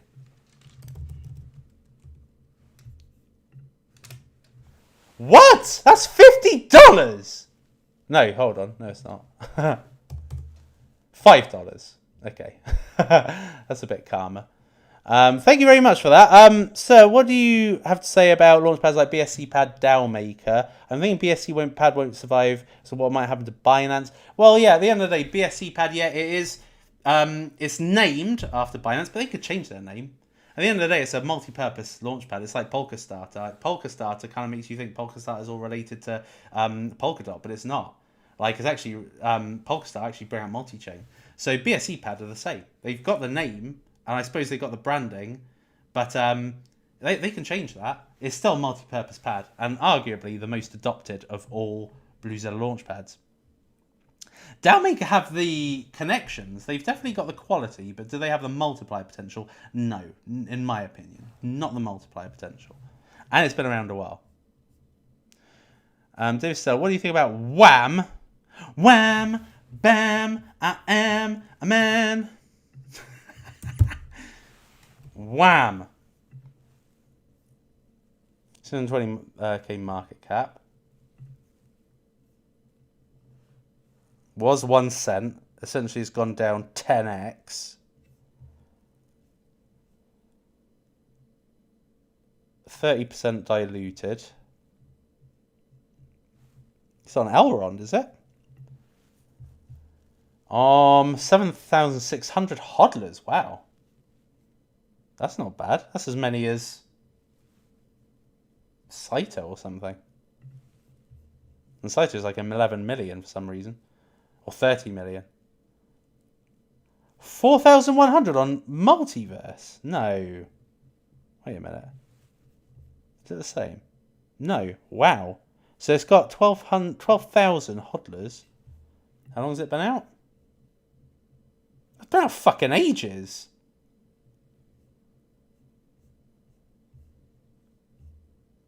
Do you enjoy what you do? Let's have a look and see what they are then. Wham! Compete, create, earn. Decentralized gaming ecosystem powered by AI. Okay, so gaming and AI. 2 trending narratives. Compete in tournaments to win digital assets like the Wham token and collectibles. Create games with AI and earn Wham when others play your game.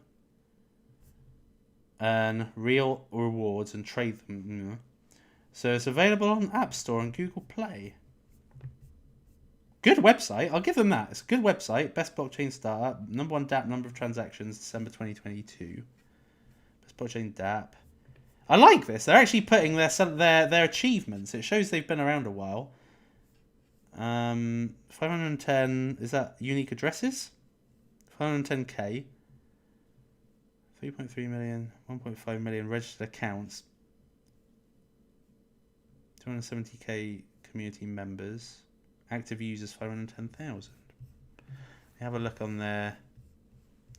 Oh, fuck off. We have a look on. Wait, what was that? Digitalapp.eu. Digitap. Game publishing using blockchain. Are these all apps that were created on Wham? Digitap.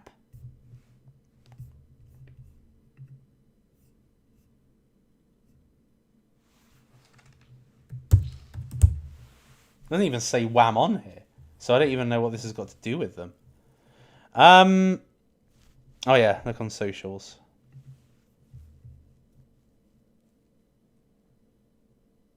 Who the fuck is Cypherius Prime? Is that Jack Levin? Why the fuck has he changed his name to that? Ordinals collection. 74,000 subscribers. I don't know. It's like, I don't mind the brand name. It's actually all right. Yeah, it's actually all right. Buddy Holidays. Oh, wow. Thank you very much for 11 euros. Still got my car hooked on the Suppo train. I highly respect your resolve and down-to-earth approach to crypto and keeping us focused. Thanks so much for being here, Bull or Bear. Yeah, I'm not making the mistake of last time. I'm not going to disappear in the bear market like I did last time. This time I'm sticking around. Taton Gaming, thanks for the shout out, Suppo. What's your take on Joystream? Yeah, okay, so that's a good question actually. So Joystream I'm not invested in yet. Joystream has already gone up 5x from when I first heard about it. So I, as a matter of principle, will not buy something late. Right? If I'm late to the party, forget it. I'll just buy something else. So I first heard about Joystream when it was 0.003. Someone called Unseen Treasures was like always on my channel, saying get into it. And I was like, nah, shit. And that was when it was here, and it actually did all okay. I didn't say it was shit, but I never looked at it. So Joystream, The reason this came to my attention, actually, other than Unseen Treasures, is because Token Metrics sent me a message about this, and they see this as like the new kind of theta, the new kind of YouTube, I suppose. So yeah, this one I think actually has got potential, because this has only been out this year, so this does have potential. But I would wait for this to go. Well, I'm waiting for this to go. Not I would wait. You do what you want. I don't want people to buy at my optimal buy prices. At the end of the day, do what you think's right. So I would wait for this to go under 10 million for me to buy into Joystream. But it looks okay, actually. It looks all right. Yeah, it looks okay. It's got the potential. Travis Bisht for the 19-something. Thank you very much for those 19-somethings. I appreciate that. And the little sticker. That looks cute. It's all excited. So what do you maintain about Mars 4? I'm not going to bother because Mars 4 sounds stupid. Who the fuck would invest in something called Mars 4? Okay, I'll have a quick look because I'm curious. Mars 4. Pi May Beard. Right, 1.89 million apparently. Terrible volume. 5,000 hodlers. What the fuck? On Ethereum as well. 1,000 on BSC. This has been around ages. I've never even heard of it. What the fuck? Is there life on Mars?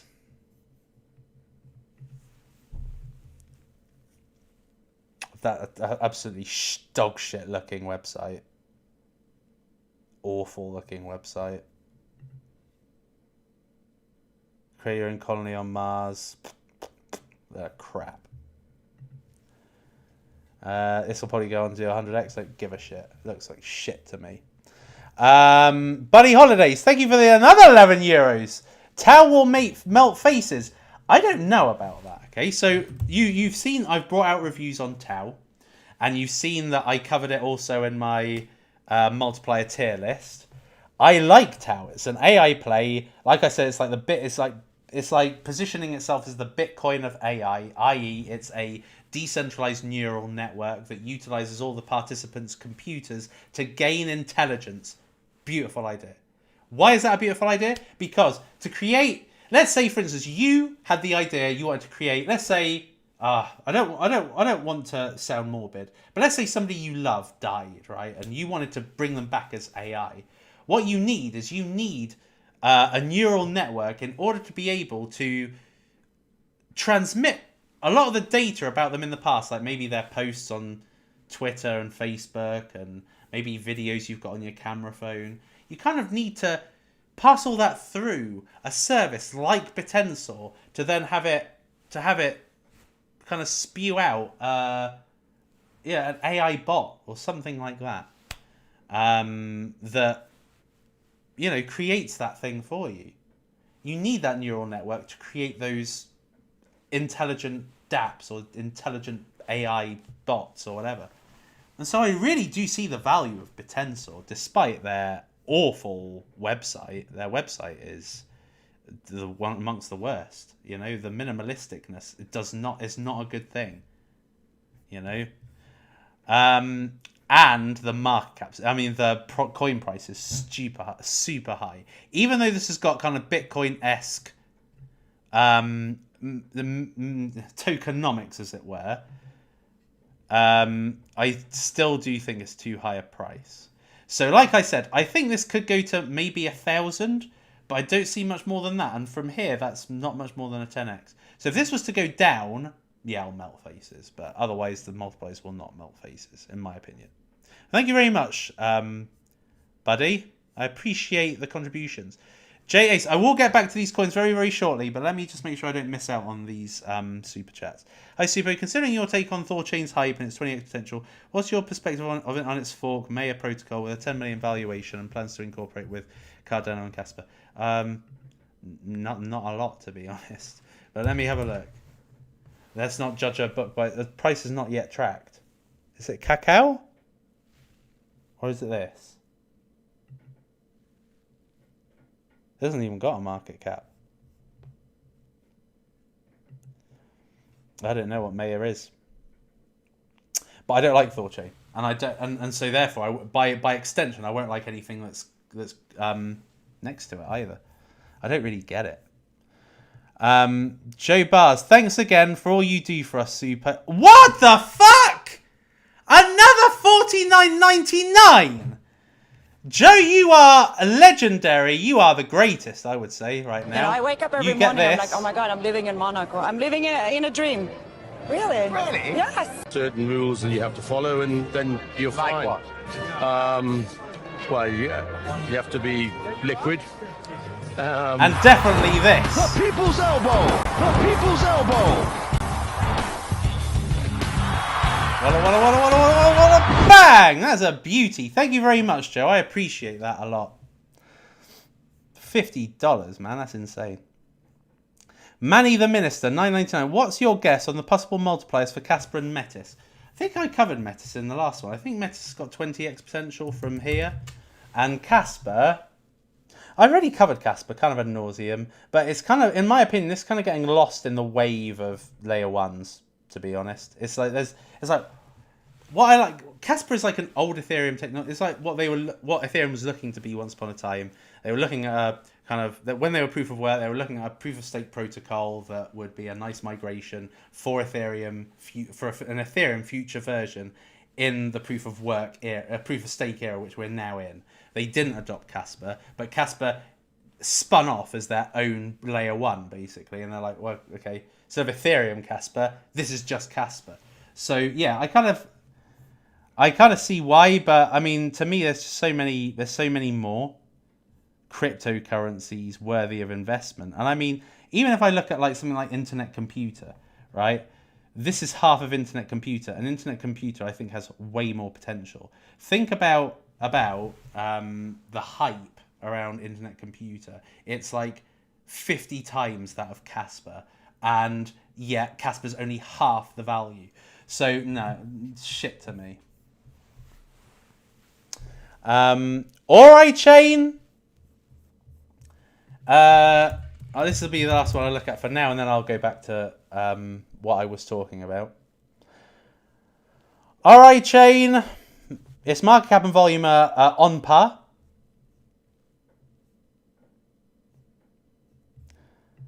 It's like a layer one. It's like an AI-based layer one. 10,000 hodlers on Ethereum, which I actually think is pretty good.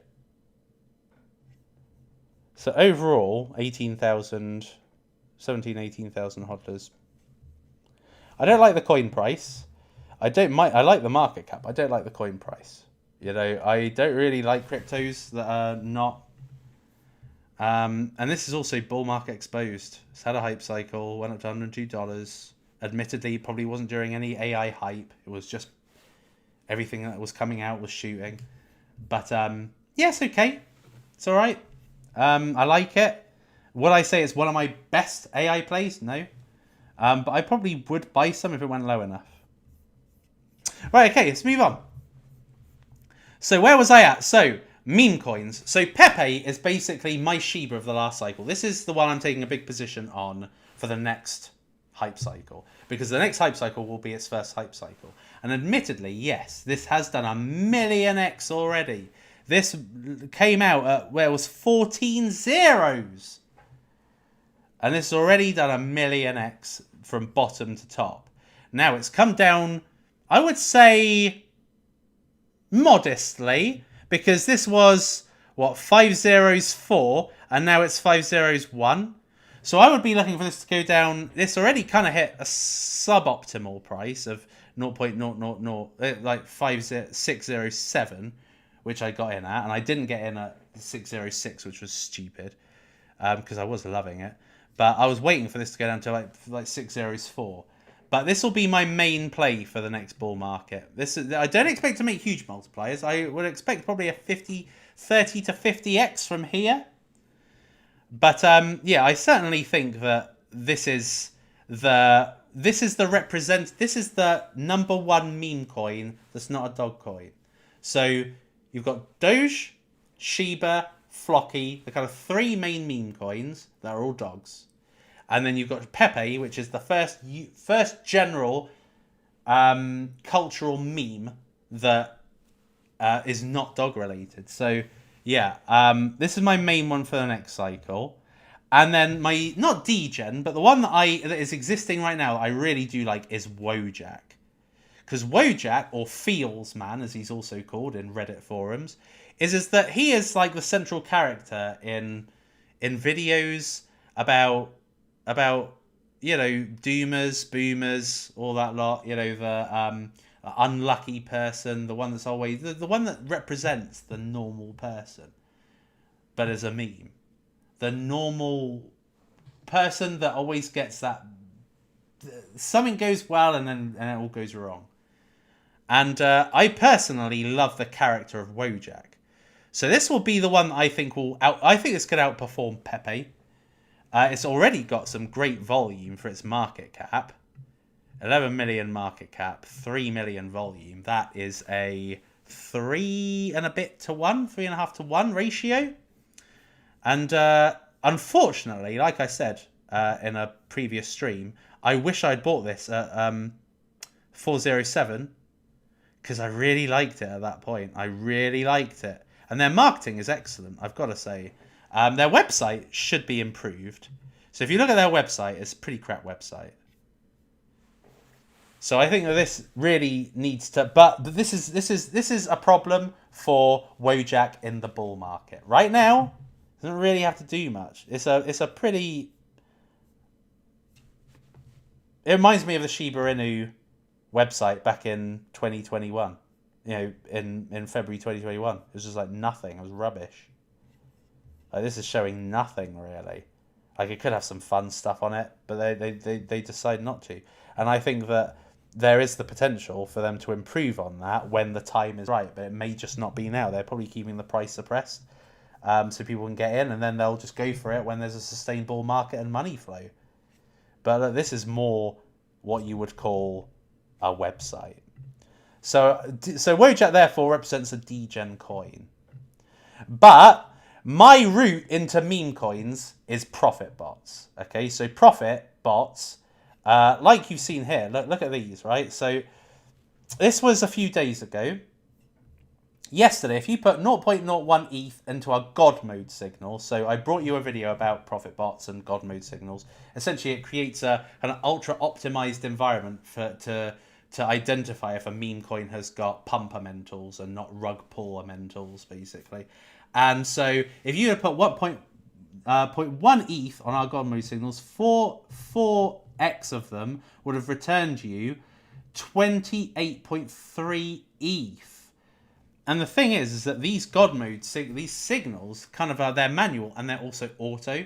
So you can enable, if you as long as you've got the right amount of profits to do so, then you can also have it auto snipe. So it will sell when it believes the momentum's out and people are starting to sell, or sell it off for you, probably at market. So it will go down, but you'll get a decent return on investment.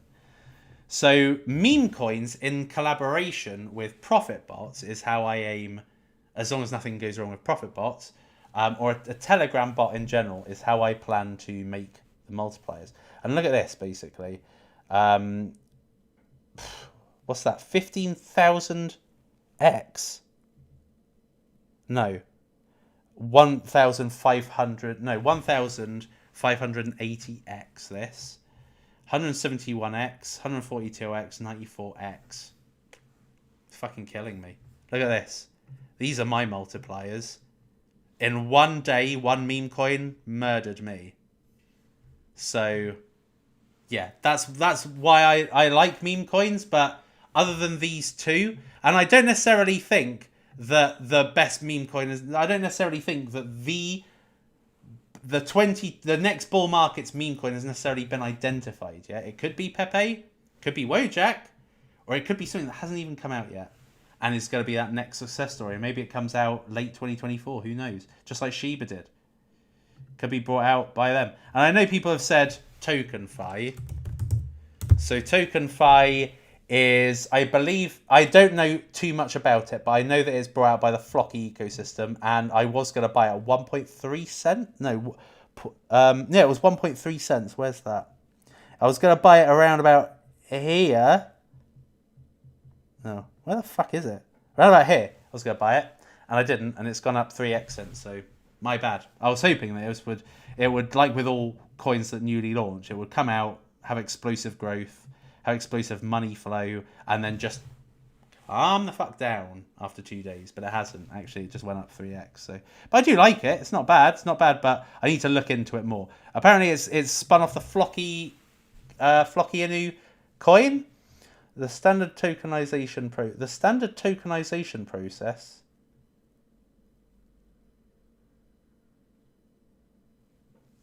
What? See, I was going to buy it without even looking into what it was.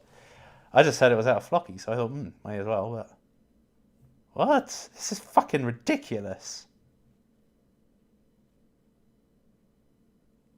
So, this is real-world assets mixed with AI, mixed with base blockchain, mixed with NFTs,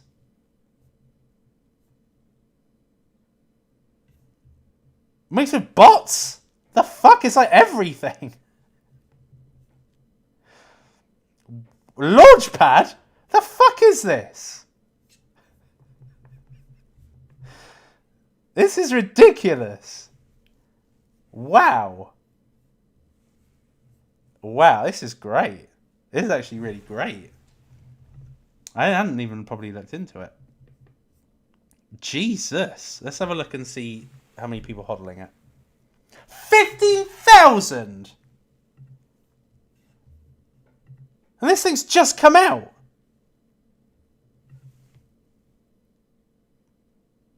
So virtually 20k. Wow. Okay, yeah, that's pretty fucking good, isn't it? I mean, yeah, it is a bit like I think the only thing it's missing is the kitchen sink. But I'd wait for this to come down. It's going to eventually run out of steam.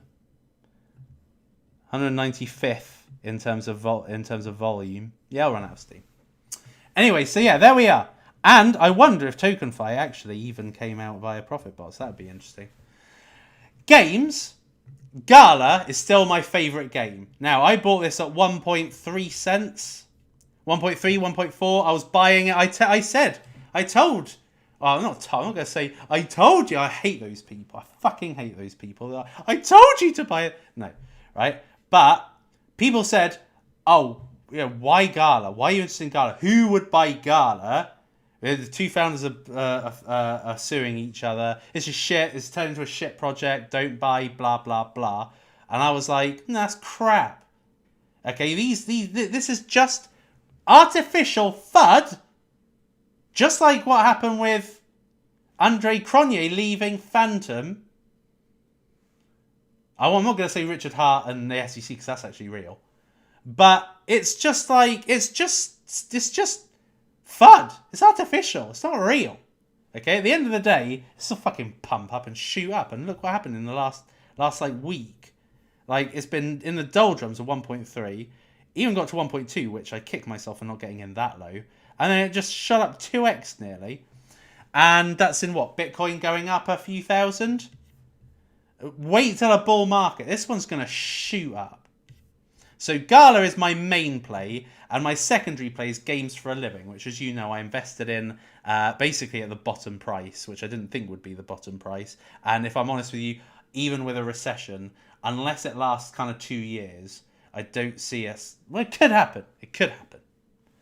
But I'm not going to buy Games for a Living until there's a 1 there at least. I think this one is the next Gala, potentially. It has got pretty awful metrics. Considering it's a gaming play, it's got pretty awful metrics. But having said that, it has gone up nearly 2x. It has gone up... Wait a minute. Yeah, nearly 2x within a month. So in which case, bear with me one sec. So in which case, I think it's got explosiveness. Even though this does make you think otherwise, it's just been stable ever since it kind of came out. Look, it's just been stable and strong and going up and to the right. So yeah, so I like this one, and I will add more on condition of recessionary lows. But I would say that, and these are my games development companies. As far as gaming is concerned, Star Atlas is the one I'm very, very bullish on. And as I said, and I bought some under the ICO. So the ICO price, I think, was roughly where it is now. I think about 2. It was like 0.002. And I bought this at 0.0013, I want to say. I'm sure it was 1.3. I don't remember where it was, but yeah, I bought this at 1.3, and I've now doubled. What I put in, I've doubled. I only bought in a little bit, but it's to add to my position, which I had from the last bull market. I sold half when it was around 28,000, and kept the other half. And so I think this one's going to be perfect next time. Having looked at the games that are available out there right now, not as in Shrapnel, because it's not really a crypto game. It's not a crypto game you can invest in right now. In terms of what's out there right now, I would say that the top three games I have seen are Mines of Delania, Illuvium, and Star Atlas. I would say Star Atlas. I mean, look at the potential. Like, Star Atlas is on 27 million. And Illuvium is on... Hurry up. Is on 10x that. 10x that. And Star Atlas has got that beautiful price point. It's newer as well than Illuvium. And it's on Solana, so it's unique. It's Solana's first game. So I really like Star Atlas. This is the one that I'm really betting on. And this is a Degen one. So this has really gone up since my last video. My last video was like a week ago when it was at 0.0008. And now it's gone up, not 2x, but it's nearly gotten there. And this is another good one. I wouldn't say this was really high quality at this stage. Like, certainly the trailers look incredible, and this is a work in progress. But the actual game that I have seen, anyway, it's not superb at this point. You know, there is a kind of open metaverse exploratory RPG game, but it's mainly battles, a bit like Chain Guardians, where you've just kind of got, you know, you and another player, and your weapons versus their weapons, and who wins the battle kind of thing at this point. But it definitely has the potential to be much better. I saw they did a live stream probably about 6 months ago, and I saw the metaverse they had created, and it looked insane. So it certainly has the potential to be like a Star Atlas, because Star Atlas, Series, and Illuvium are all space games. So I do love the premise of a space game, because I think one of the best games of all time are space games, like StarCraft, Star Wars, TIE Fighter, Star Fox. They're fucking amazing games, are space games. And you could just be so creative with them. So yeah, so therefore I think it's a great niche to focus on. But I very much like Shrapnel. Shrapnel is, if you like the Call of Duty based games. So yeah, so I would say that Series definitely has the potential, but I wouldn't say this comes even into my top at this point, top 7 of games out now, or at least being created now. Now, as far as Launchpads is concerned, there are 2 that I really like. The first one is MetaVPad. Now, this one I love as a Degen play and mixed with fundamentals. So the price would suggest, and the volume would suggest, Degen play, because it's right down there in the doldrums of super, super low cap, right?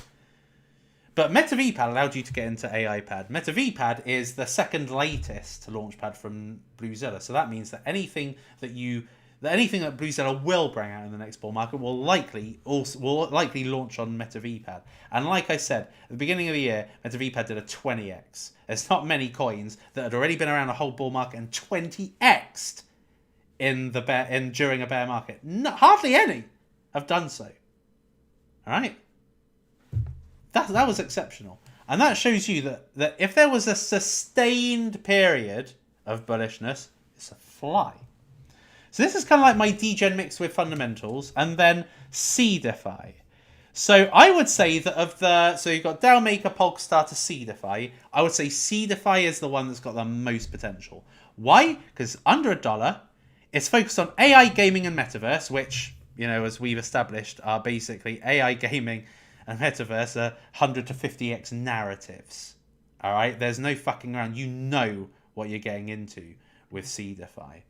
So, and you got Elio and Alex Becker. Now, those guys essentially, they set the tone for gaming cryptos. They set the tone. Like, what I noticed was when Alex Becker did a video on gaming, then so did Elio Trades.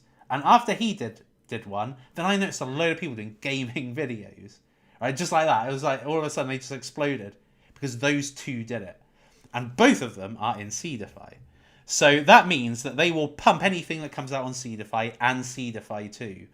And by them pumping it via osmosis, other YouTubers just kind of also pump CDeFi, like acting like they're the ones that are the ones calling it. But actually what you're doing here is you're buying it low. So I wouldn't buy it at this price. I would buy kind of 50 cents kind of price. You're essentially buying it and letting them pump it for you because you know they will. And, a coin doesn't 100x because of...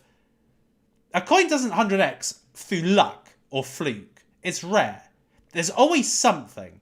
And it tends to be that a big YouTuber has spoken about it. Like in the last bull market, a lot of the coins that 100x'd were because big YouTubers were talking about it. And so, don't underestimate that they're already... Yeah, Alex Becker and Elio Trades are already big channels. And they will undoubtedly grow in the next bull market again. Alex is on what 1.3 million subscribers? He'll probably be on like 4 million by the end of the next bull market, and Elio will probably be on 1 million or so. And so every time we talk about CDeFi and coins on CDeFi, you're just going to fucking pump. We're going to pump like shit. So at least if you're in CDeFi, you can get into whatever CDeFi launches. But you can always rely on the Suppoman though to always talk about Bluezilla Launchpad. So right, okay. DeFi wise, I would say the one that I like the most is probably Akala.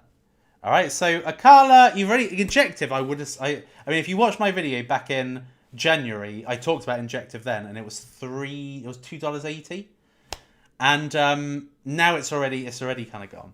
Right, Injective is fucking just a fucking train, $15. Whereas Akala, which is the same coin, basically, it's the same cryptocurrency. It's just this one is on Polkadot, and Injective is on Cosmos. They're the same though. They're both layer 1 DeFi projects. You bring out DeFi or decentralized financial products with the technologies of Akala and Injective. It's just the difference is that whilst Injective is like 1.7 billion, you've got Akala all the way down there, 45 mil. So, and the benefit is that, these tokens are EVM compatible, so you can have them on MetaMask, whereas Cosmos, you can't. So, yeah, so to me, I think that Akala has, really good potential for adoption. And this is, look at that, 3-1. So it's 198 volume, 198 rank in volume, 420 in market cap. So it shows you there's a big disparity. Now, I'm not buying Akala till it's like 2.9 cents, but I like this one. This is my DeFi play of anything. because it's kind of got that mix of credibility, but early. It's not been in a bull market ever, whereas Injective was. Injective actually released in the last bull market, whereas the Kala came out after. So this one is unpumped and non-bull market exposed at this point. Now, in terms of decentralized storage, my play is Stratos. I would say that Stratos is... Bear with me a second. Let me see if I can pull it up. And the screen. Okay. Disregarding stable coins, Stratos makes up... Is that it? 2%, 2.2% of my portfolio. I thought it'd be higher than that, funnily enough.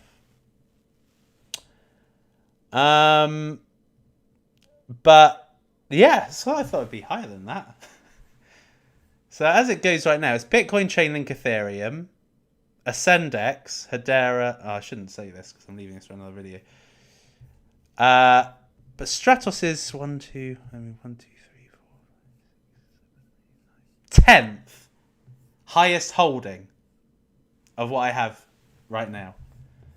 And I love it. And that's having sold half of it when it went to $5. So I think Stratos has got its best bull market yet. Yes, it's kind of been in a hype cycle, like not much of one. Like when it came out July 2021, so it missed the DeFi bull run. So it was part exposed.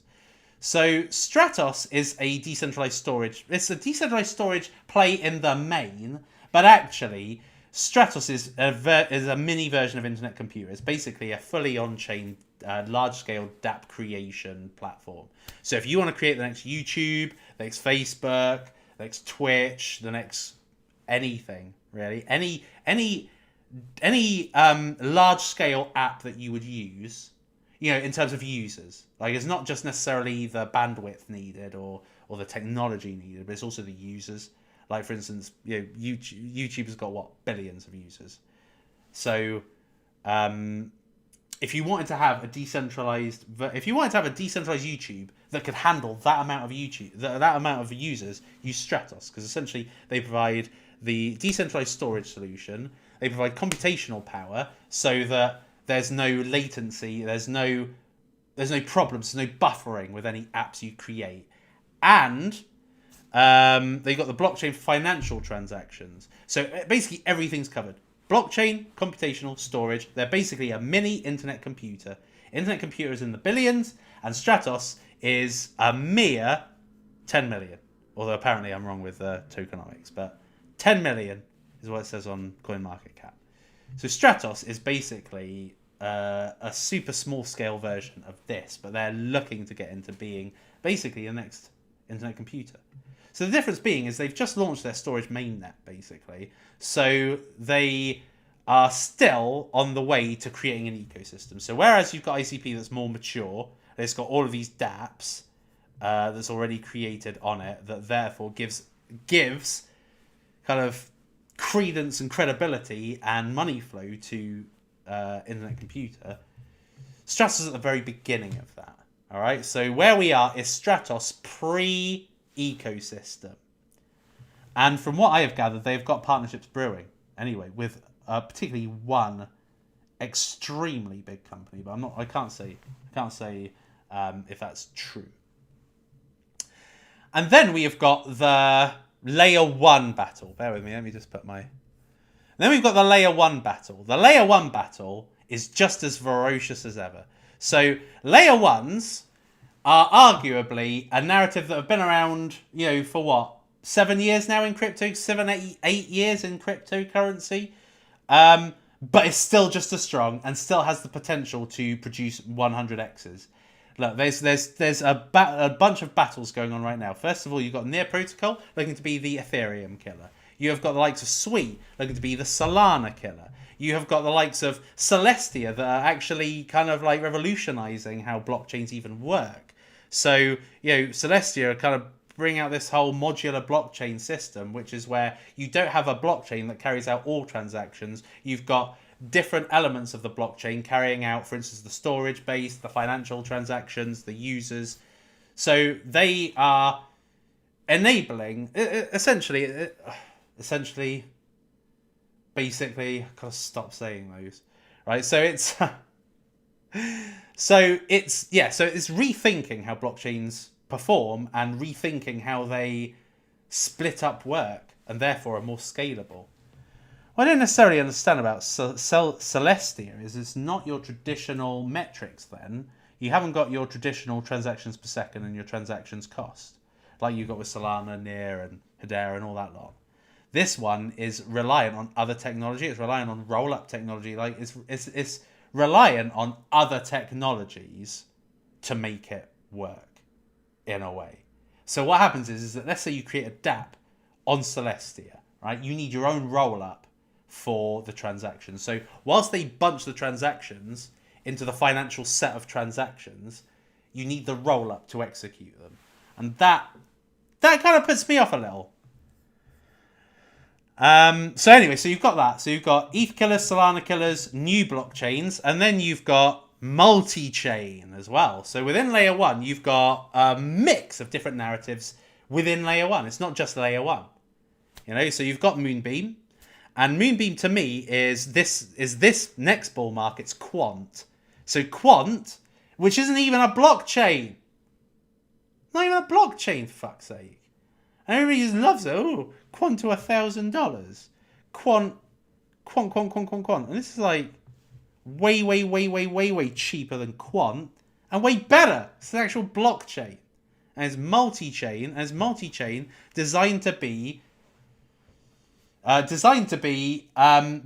facilitate the scaling and dApp creation on all sorts of different layer 1s.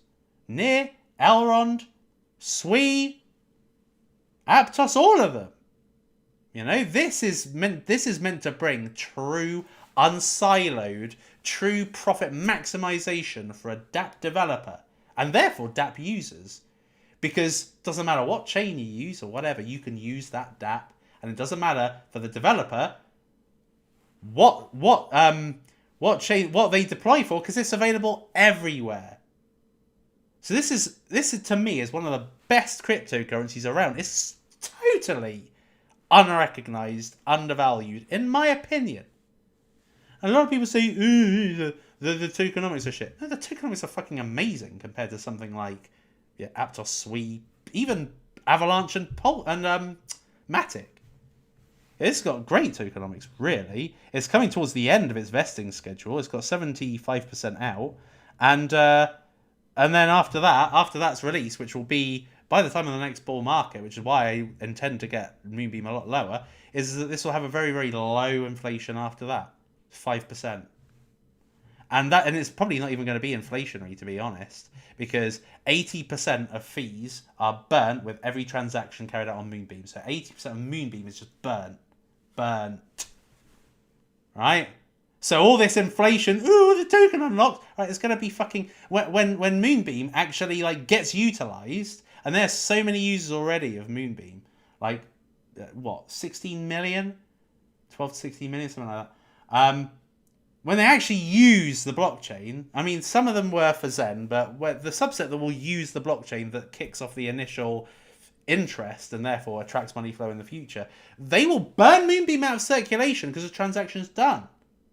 So Moonbeam is really not only multi-chain, therefore arguably better than layer 1s, but B, it's deflationary as well. So you've got a deflationary potential asset in your, well, if you decide to invest in it, in my portfolio, there's actually an asset to me, because it should be, over time, as it's utilized, actually burning Moonbeam out of circulation. So a little bit like, in many ways, Pulse Chain.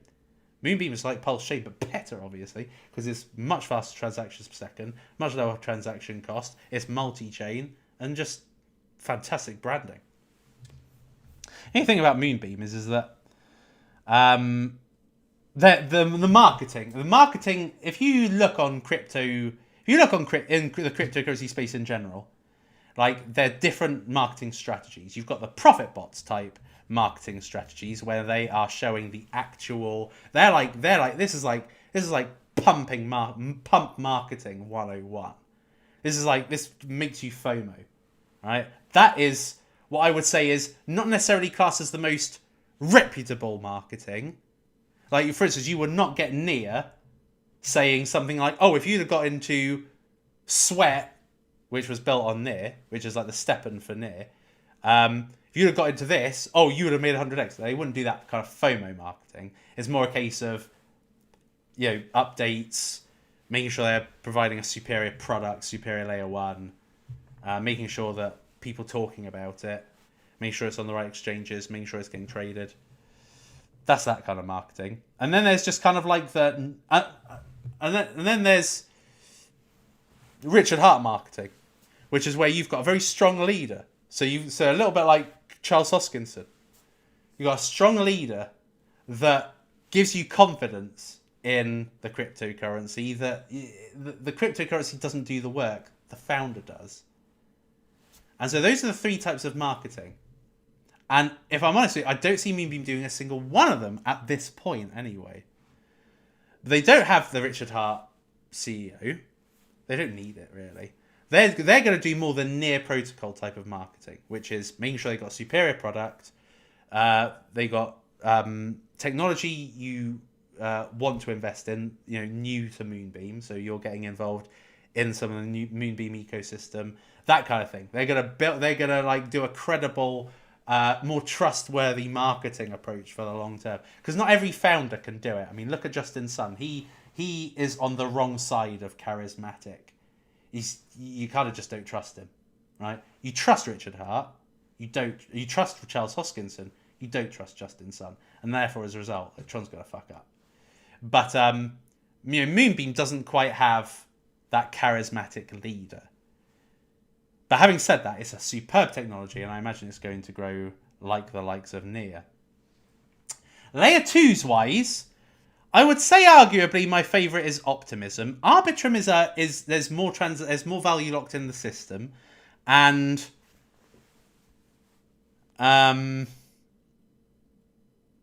it's generally accepted as the number 1 Ethereum scaling solution. But Optimism has better tokenomics, there's more in circulation, there's a lower market cap.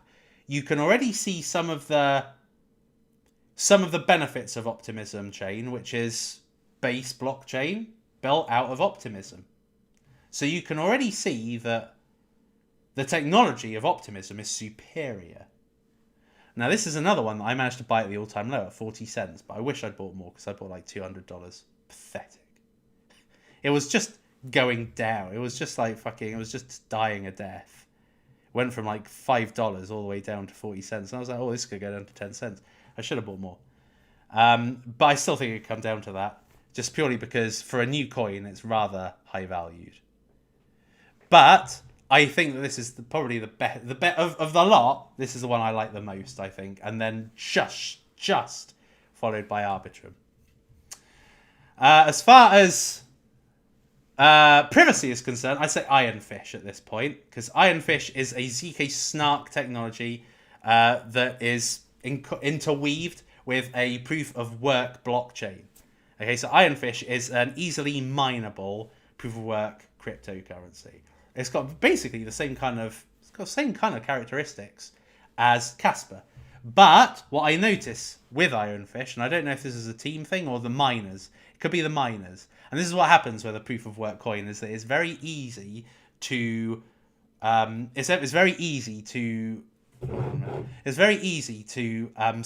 dump things that are easily mineable, like Cardano.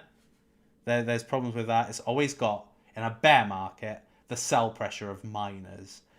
But in a bull market, that pressure is alleviated because it makes no real dent in the trajectory up. Like, people are selling off, but there's so much liquidity that it tends to just negate the sell-offs. So at this point, I think it's just waiting for that point that it's kind of discovered. So yeah, I really like Ironfish for that reason. And that's it, really. Those are my cryptocurrencies, and rationale why, mixed with the narratives that I think are most explosive. So I'll take some questions now, but then I've got to shoot off, because how long have I been? 2 hours 14. Oh, I don't like that. I like not that, as Iago would say. You can tell who Iago is. I think you're a genius. I didn't receive any super chats in the meantime, so there's nothing to really look at that I need to pay special attention to. So, what do you think of Bob?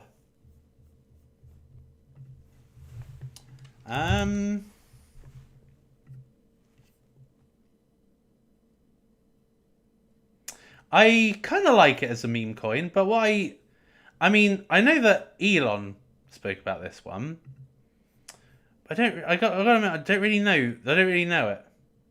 Maybe it's just I have what I would say is a intermediate knowledge of meme culture, but I'm not a Gen Z, so I'm not totally au fait. But I don't know who Bob is, so so I can't. He obviously had a great pump, as I said. Elon had a lot to do with its initial pump.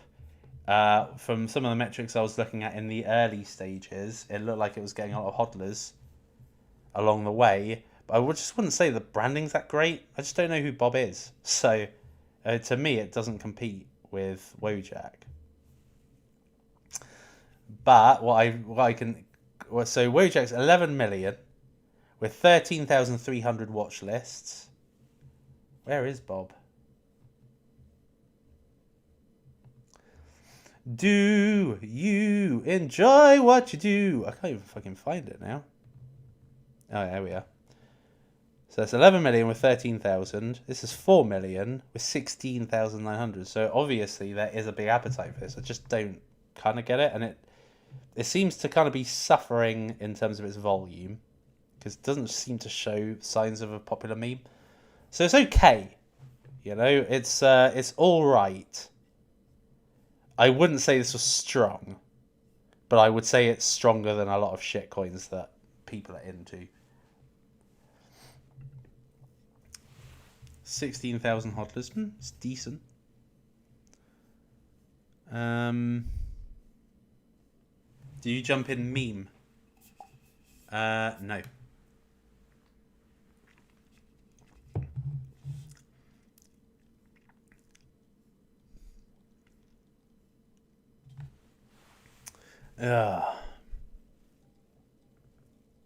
Right, guys, if we could go up to 400, I'll keep on answering questions. So I'm just browsing through them. I'm not sure there's much to answer.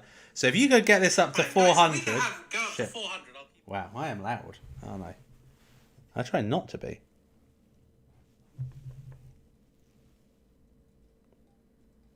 Sign me up for an anti-woke gamer crypto.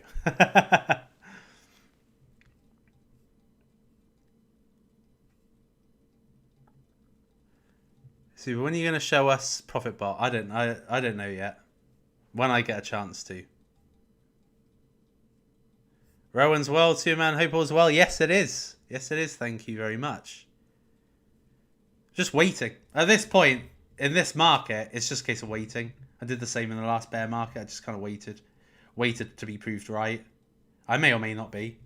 But that's my approach. So I don't want anybody to follow and do what I'm doing. Do what you think is right based on everything you hear. John, are you going to post this entire video, please? Yeah. I mean, it's going to be posted as soon as it's automatically posted anyway. So would you like Acropolis? No. I don't think so. Acropolis. Acropolis came out in the last bull market anyway, didn't it? Yeah, Acropolis has been out fucking ages. DeFi yield on autopilot. I don't know. I don't know. It looks actually like it could be okay, to be fair, because that's kind of what people want. 16,000 hodlers on Ethereum. Oh, not Solana FM. Solana FM is fucking crap. God's sake.